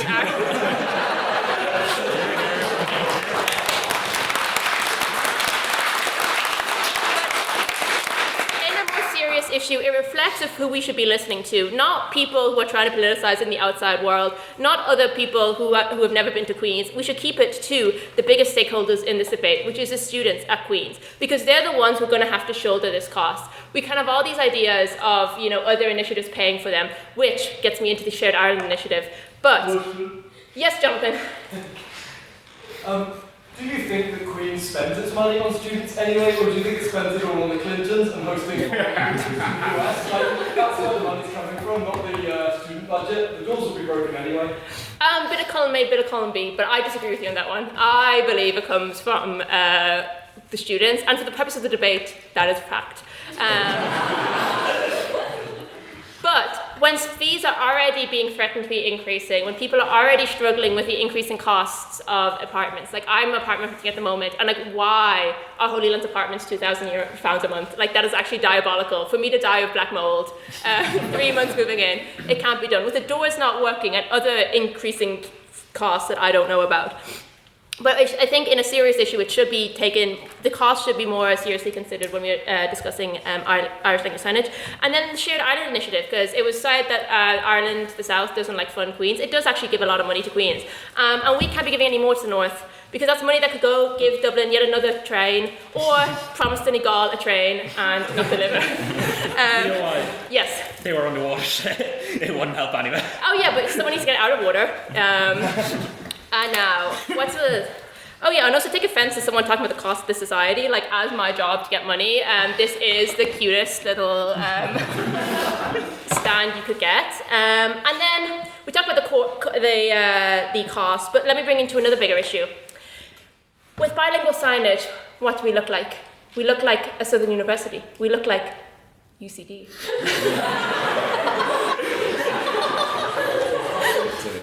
And that truly cannot be something. Do you want Luke Coyle to walk down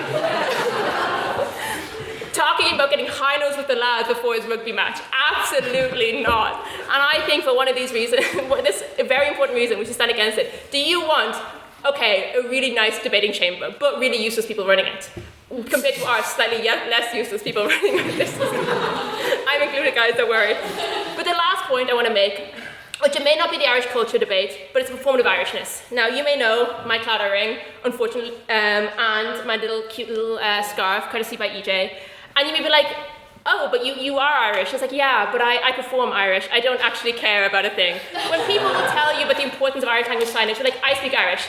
Saying Gara Margaret according to the end of your speech does not make you an advocate for the Irish language, when those are, as Eoin O'Neill said himself, were the only words he could say in the Irish language. When there are Gaelgos on this campus who don't really care, compared to people who are just doing it for the brownie points.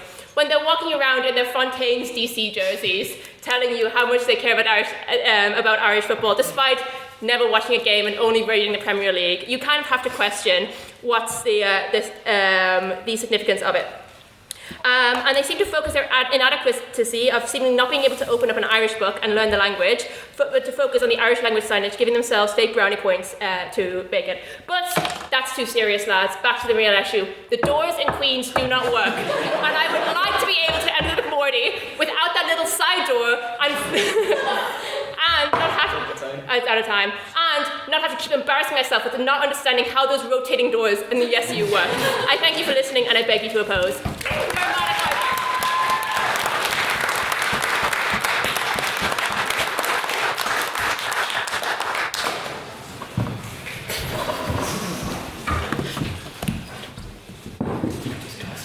Thank you, Beth, for that very fine speech, and thank you to all of our speakers. I believe we had 3 main speakers on this debate, so I think a round of applause is due again.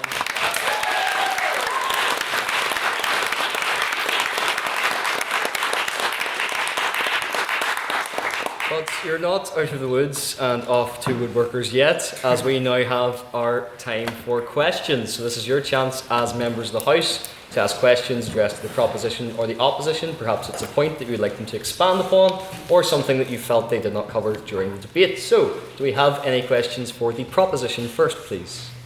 Yes, Ryan. Yes, so I will preface this by saying that my grandma was from Donegal and used to speak Irish to me when I was younger, so I've got no prejudice against the Irish language.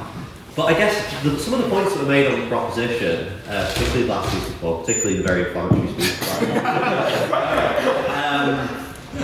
don't seem to recognise that there's a very specific context in Northern Ireland. We are a post-conflict society in which symbolism has become incredibly important, and symbols that would be completely fine in England if you have an Irish flag outside a pub, that doesn't denote any political connotation with it.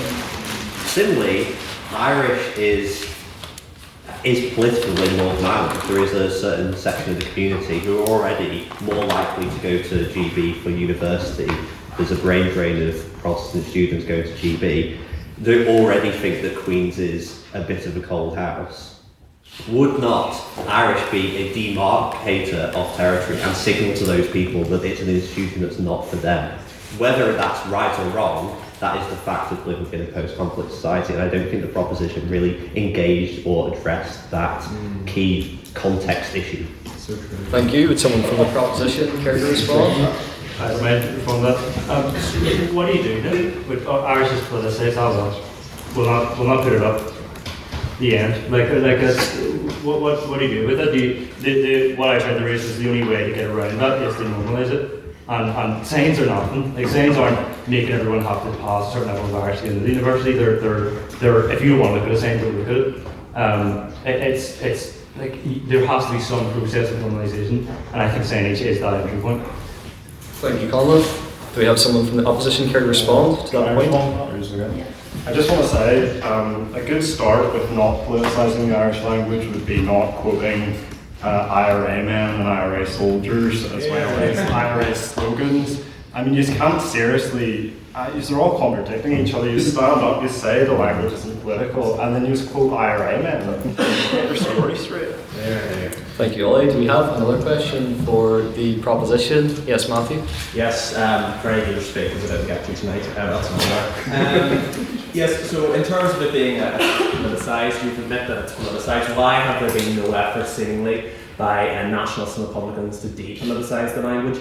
We often frequently hear unionists and loyalists being told, oh, but it is your language, you should speak it whether you like it or not, it belongs to you.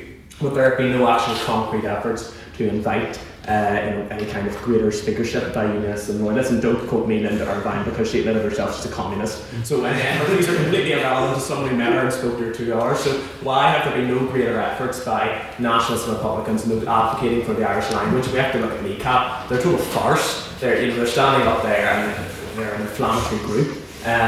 Something about inflammatory, but yes, so why have there been no greater efforts to depoliticise the Irish language by nationalists and Republicans? Someone from the proposition care to respond? You said, why aren't people doing this, and then said, don't give me this answer, by the way.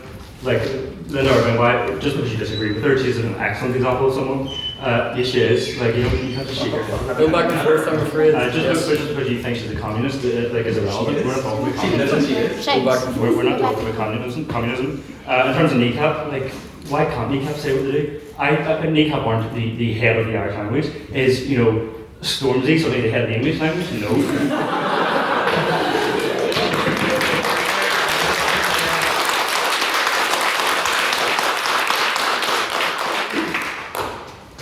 Thank you, Conleth. Would someone from the opposition care to respond?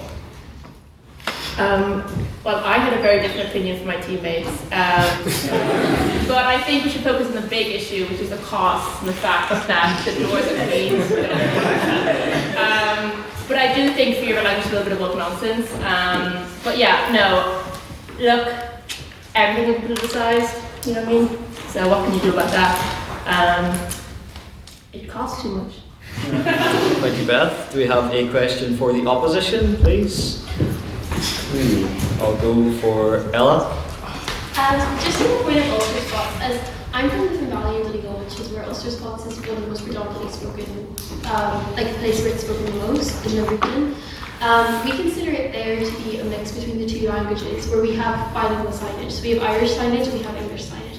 And Ulster Scots is considered to be a lovely meld and unique to the area, unique to Mid-Ulster, which is very close to where I'm from, which also shares Ulster Scots. It's considered that the language actually encompasses both, and also there's some signs that have all three languages. So I don't understand why they're mutually exclusive, why you remove, by placing Irish signs up, then means you can't have Ulster Scots. I also would like to point out the fact that there's plenty of symbols on campus that are overtly British and overtly, let's just say very, very, very political. And I understand people say, well, we can't take them down, but Irish signs aren't necessarily a new thing, they are reinstating, and that's a key part of the motion. If we never had Irish signs here, I would totally understand why we put them up because it's inherently political. But putting them back I don't know whether that's, to me, I would have no umbrage with someone putting something back that was taken down in the 90s that was overtly British, and the efforts of peace. I wouldn't mind someone putting it back, the same way I wouldn't mind someone putting Irish signs back. So just one of those issues. Sorry for putting two involved, Daniel. Thank you. Would someone from the opposition care to respond? Fair enough, Al. But the motion is about the language. It's a language issue, and it's surrounding a campus issue. Unfortunately, not political. So the thing is, I see that Irish has more legitimacy in campus today as Ulster Scots lead. Now, I'll explain that in the fact that you can learn Irish up to a very high standard of level in the QUB Language Act, yet there has been no efforts made by Queen's University Belfast to even standardise Ulster Scots into a way to legitimise its standardisation, and also for folk like myself and many other people from areas like Northampton, even folk from Donegal studying in Queen, to learn and develop Ulster Scots lead, because the issue is Ulster Scots isn't as legitimate as Irish on campus, and Irish, I would say, is a lot more politicised, whereas Ulster Scots is clearly discriminated, as everyone laughed the moment I started speaking it. So there's more discrimination with Ulster Scots than Irish on campus. And yeah, that's that. Thank you, Harry. Would someone like to rebut from the proposition? No, I'll just say the serious points here now. The campaign for Irish language rights is a distinct but parallel struggle to the Ulster Scots language rights struggle. A success of the Irish language in attaining new recognition and new rights is not meant in any way by anyone to be some kind of battle. These are two very valiant, very important struggles. So I can completely agree with you. Queens need to do better for Ulster Scots, but they need to do a whole lot better for Irish. Thank you, Eoin. And I'll take one final question for the opposition from Luke. Am I allowed to speak? Very well. So the third speaker, and indeed in this whole debate, there's been a real framing problem around kneecap, and I think it actually underlines just how bad faith the opposition has been. Need I remind you that young Spencer was a supporting act for kneecap, who is a Protestant artist who grew up on the Shankill, who actively feels comfortable communicating with these people. What we're seeing right now, maybe, and I'd love for the opposition to maybe tell me this is wrong, is that we are convincing ourselves that there is this nebulous enemy, when actually when people work together and when people incorporate the language, young Spencer feels no need of fear or rebutting, kneecap as an organisation seemingly like a nebulous entity. They work together. I don't understand why we're seeing this constant victim complex when people have been making constant change and making good communication. I don't understand this. Would someone from the opposition care to respond? Why would any unionist want to work with kneecap when they wanted to kill an MP? I would like to say that, and I think that's all. Yeah. Thank you, Harry. Would someone from the proposition care to respond to that?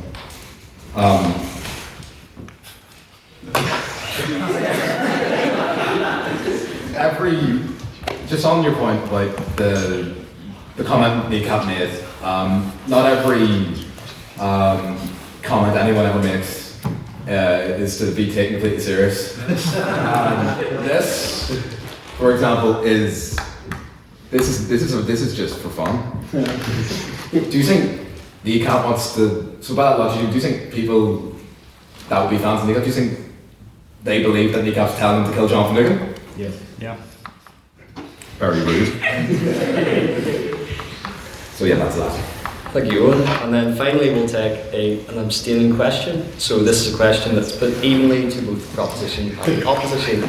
Don't worry if you ask one that's balanced towards one side or the other, you'll very swiftly find out, because I have quite a hefty gavel and quite good aim. So do we have any abstaining questions? I'll go Henry first and take second. Yeah, now don't laugh the thing at me, right? Just give me a moment, right? But there's this whole narrative, right, of like language being like political or whatever, and like it was something kind of a common thread through the first three speeches on the opposition. you're your own.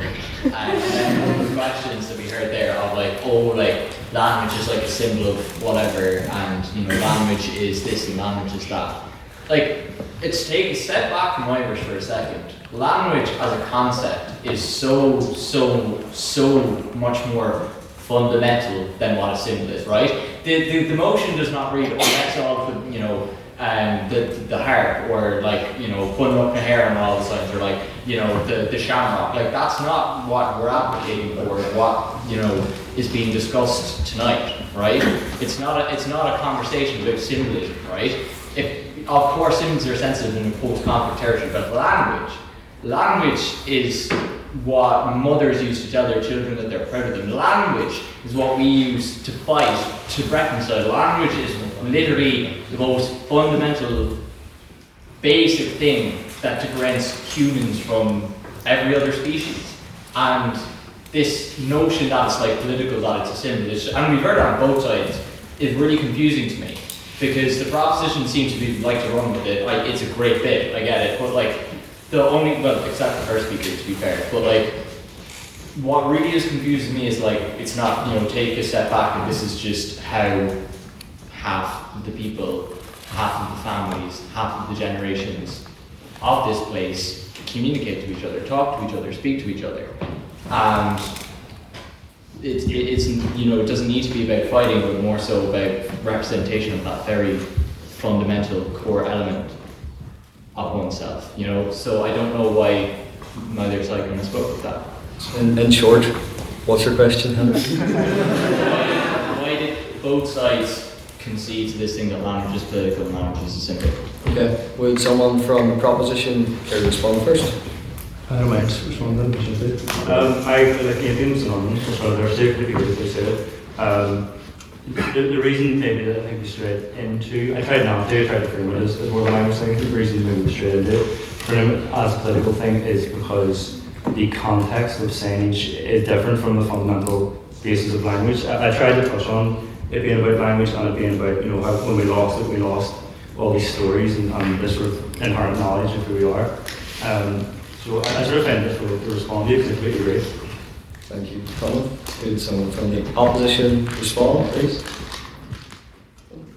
Well, I explicitly said in my speech I am in no way anti-Irish, and I find myself agreeing with the other side that I don't want this to be a political issue.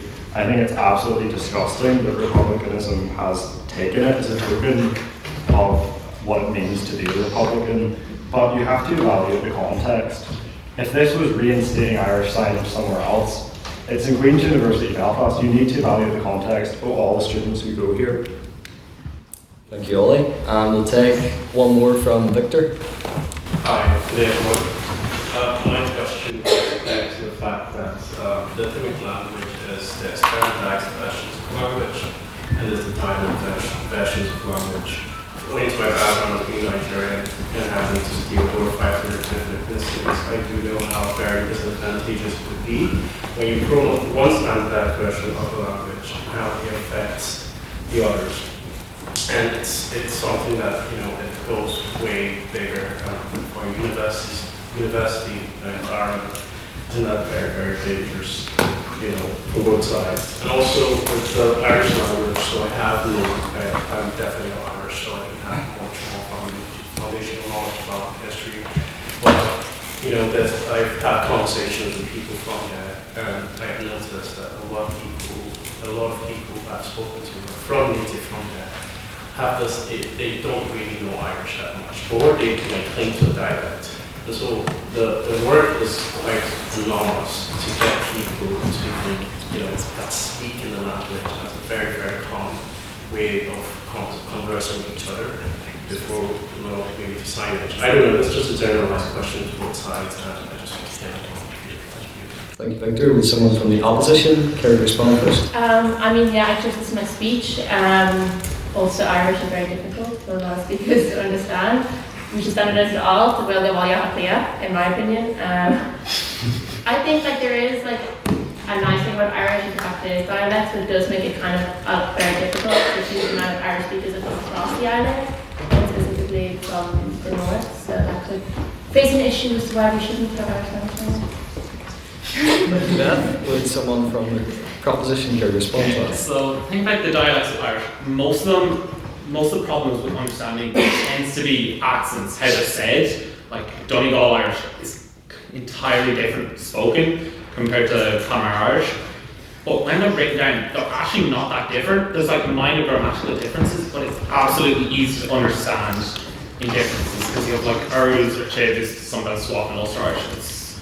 It's a whole thing, but it is not that different. And your comment on Dublin Irish, get that out of here. Never in my life do I want to hear that again. Thank you, Mark. And that brings us on to our vote on speakerability. So this is not your own held opinion on the motion. This is which side you thought spoke best based on the metrics of presentation, rhetoric, argument, teamwork and engagement. So can all those who'd like to vote for the proposition on the vote on speakerability to raise your hands now, please.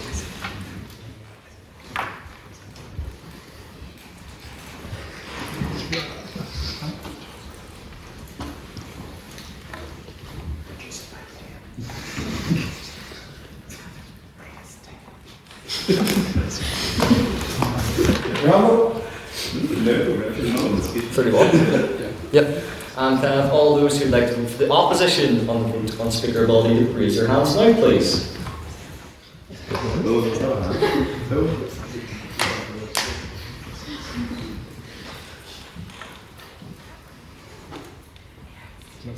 Yes. And finally, can I have all those who'd like to abstain from the vote on speakerability to raise their hands now, please.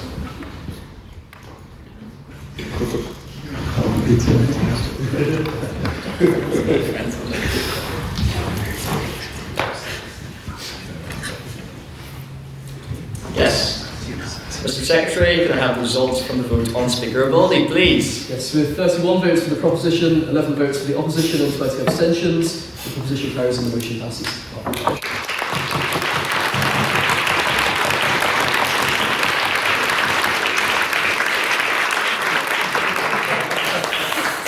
Yes, what a debate it was tonight. It reminded me, I'm quite interested in the formation of words in the history of language. For instance, I've been looking at Greek recently, and the word pteron, which means wing. A lot of people think that helicopter is split heli and copter, when actually it's helico and ter from pteron, which means spiral wing. And for instance, a lot of people think pterodactyl is split into ter, o, and dactyl. In fact, it is ter and odactyl, which means wing fingers. Now, calorific was founded. It does. Calorific was founded in 1850, and the reason we're called the Literary and Scientific Society is because our members originally would have watched science experiments becoming conducted and would have read literary works, and thus, from our nickname, we got the liter from literary and the ific from scientific to become the lirific. However, I would like to propose an alternative definition that, in fact, the word is comprised of lit and terrific, because that is indeed what our society is.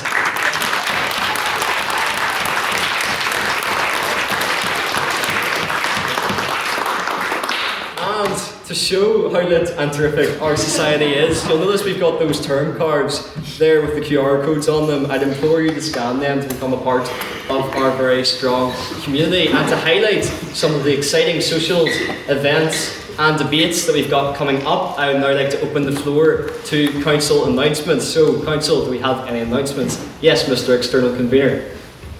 Hi everyone, I'm Henry for some of the new cases this evening, just on a couple of competition and external things. So what I'm responsible for is overseeing all kind of competitive and external activities within the society. But I am pleased to say that after many a year in rest, the Queen's Ivy will be bouncing back with a bang. So we will have an international InterVarsity debating competition happening right here in Queen's, and it's going to be of quite large scale.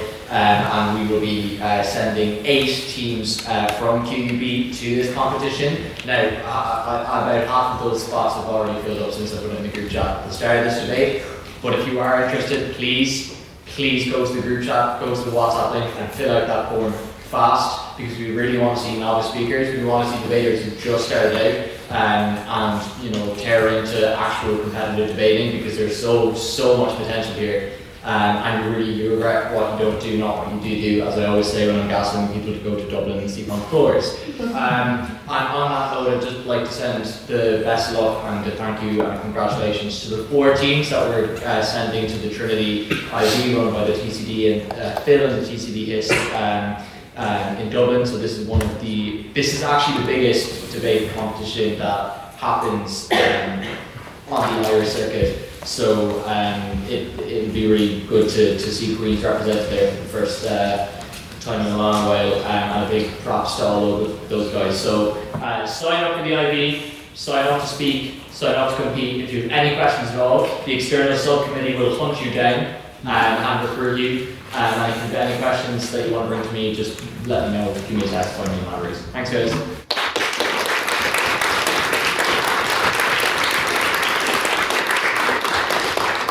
Someone who was in Dublin last Friday, I would also like to give credit where credit is due to the amazing performance of Henry and Ella in the Irish Times semi-final. Do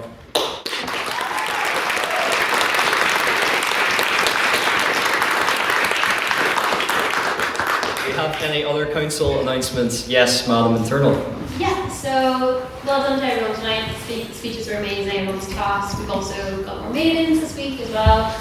Maiden count is on the horizon, guys. I will get to my over 50 maiden speakers. If lawyers without borders didn't drop out as much as they would this week, there'd be a big announcement tonight. But there was a storm, and people in that society were a bit flakier than I would have liked. But we will soon hit our count of maidens. If you want to be in that total of breaking the record for the amount of maiden speakers, please come to me. The motion we have next week is this house whose men and women can't be friends. I understand it's a lot of people's reading weeks. It's my reading week too. I'm coming back for debate. Okay, so guys, especially if you are in Belfast next Thursday and you're not at home for your reading week, come to debate, please. You can come here and then go to Baba. Like, come on, like Divas can multitask nowadays. Like, you can do 2 things in one night. So, and also, if you're interested in speaking that debate, please come to me. It should be really, really fun. Also, I have another announcement that I will be hosting my debating workshop on the 18th of February, Wednesday, Ash Wednesday. Again, you can do 2 things at once, get your ashes, like from my workshop. So it will be really, really fun. If you are sitting here and you want to sign up to speak and you're thinking, oh, I'm a bit nervous, I don't really know, come to the workshop first. The workshop will be really fun, really low-key. You'll be forced to speak, you can just listen and kind of ask questions, and I'll show clips from speeches beforehand and talk about how it all works. So please come to my workshop, please come to next week's debate, I will come and find you, and if you want to speak, please come to me and ask. And the film, or the form is in the QR code there as well, so please. Thank you.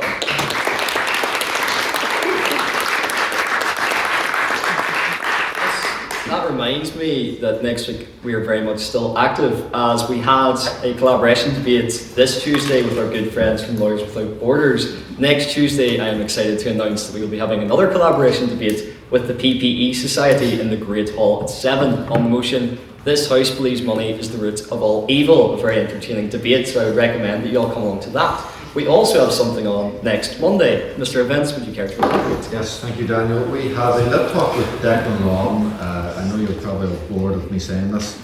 He is the writer and producer of Blue Lights, a BBC drama about the PSNI. Then the week after we have Gavin Robinson, the leader of the DUP. That's on Monday the 16th at 6 o'clock. And then the week after we have Daniel Mulhall, the former Irish ambassador to the United Kingdom, US and Germany. We have a few other people lined up to speak, but they're in coming months. We also have a bit of a collaboration with Durham. As I've mentioned previously, they are hosting a debate on the Northern Irish State. This House regrets the creation of the Northern Irish State. That is on March 13th. If you're interested in coming along, please do let me know, or Daniel. Me and Daniel have both booked tickets, so we are definitely going, and a few other members might be coming. So if you're interested, please do let us know, and we can sort of go as a contingent, as it were. Thank you.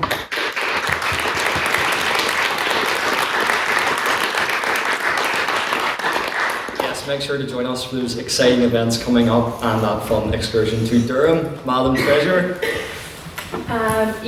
So 2 little things. One, membership. I see a lot of new faces.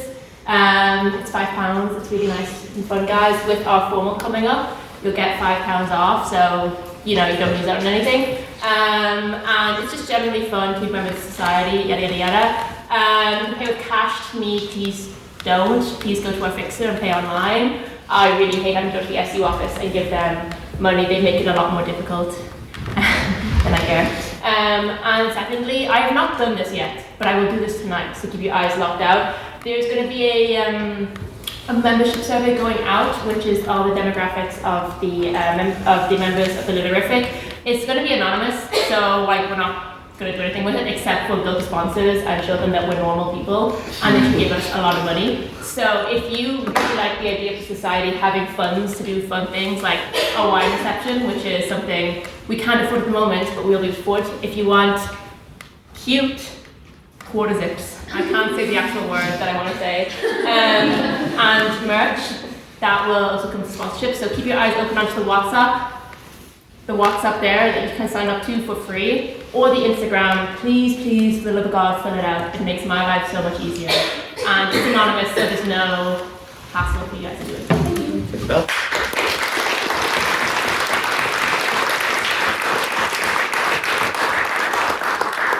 Please do keep a follow on our Instagram to keep you posted on the fun events we have coming up. And actually, on the link tree of our Instagram, you can not only become a member of the society and a part of this community, but also you can get some quite nice Literarific pin badges, which are at the end of the table there. Owen's already bought 2, so jump on the bandwagon and get yourself a lovely Literarific pin. Do I have any other council announcements, Madam Vice President?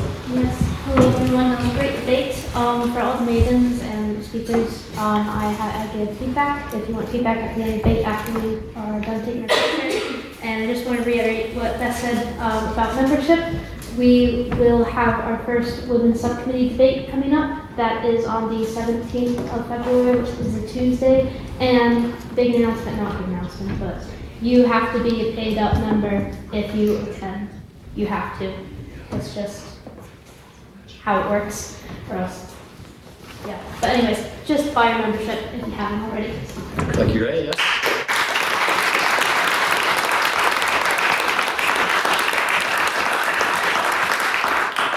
Of course, we are not just a debating society, we are very much a social society. We don't all go our separate ways after our debates, but the fun continues. And to elaborate on this, I would like to invite Mr. Social Officer to expand. Crazy little elaboration. We're going to elaborate again.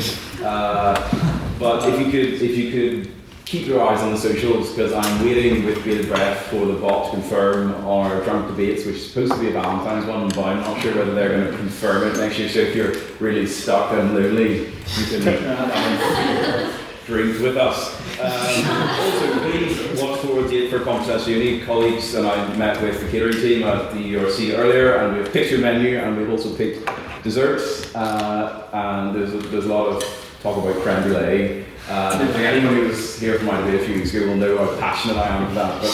But that will be on either the 23rd or the 30th. I just need to check with Daniel so he can have a think about that now. But we provisionally booked March. We provisionally booked both dates, so we might even have 2.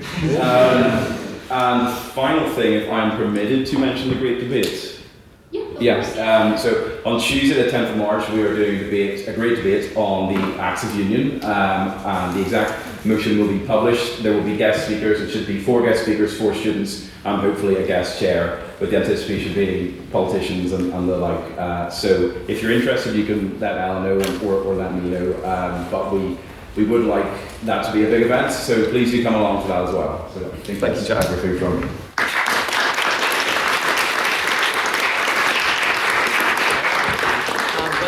I would like to thank you all for coming to the debate, and as always, if I could have speakers to the front, council to stay behind for setup, and I will see the rest of you at Lavery's. Meeting adjourned.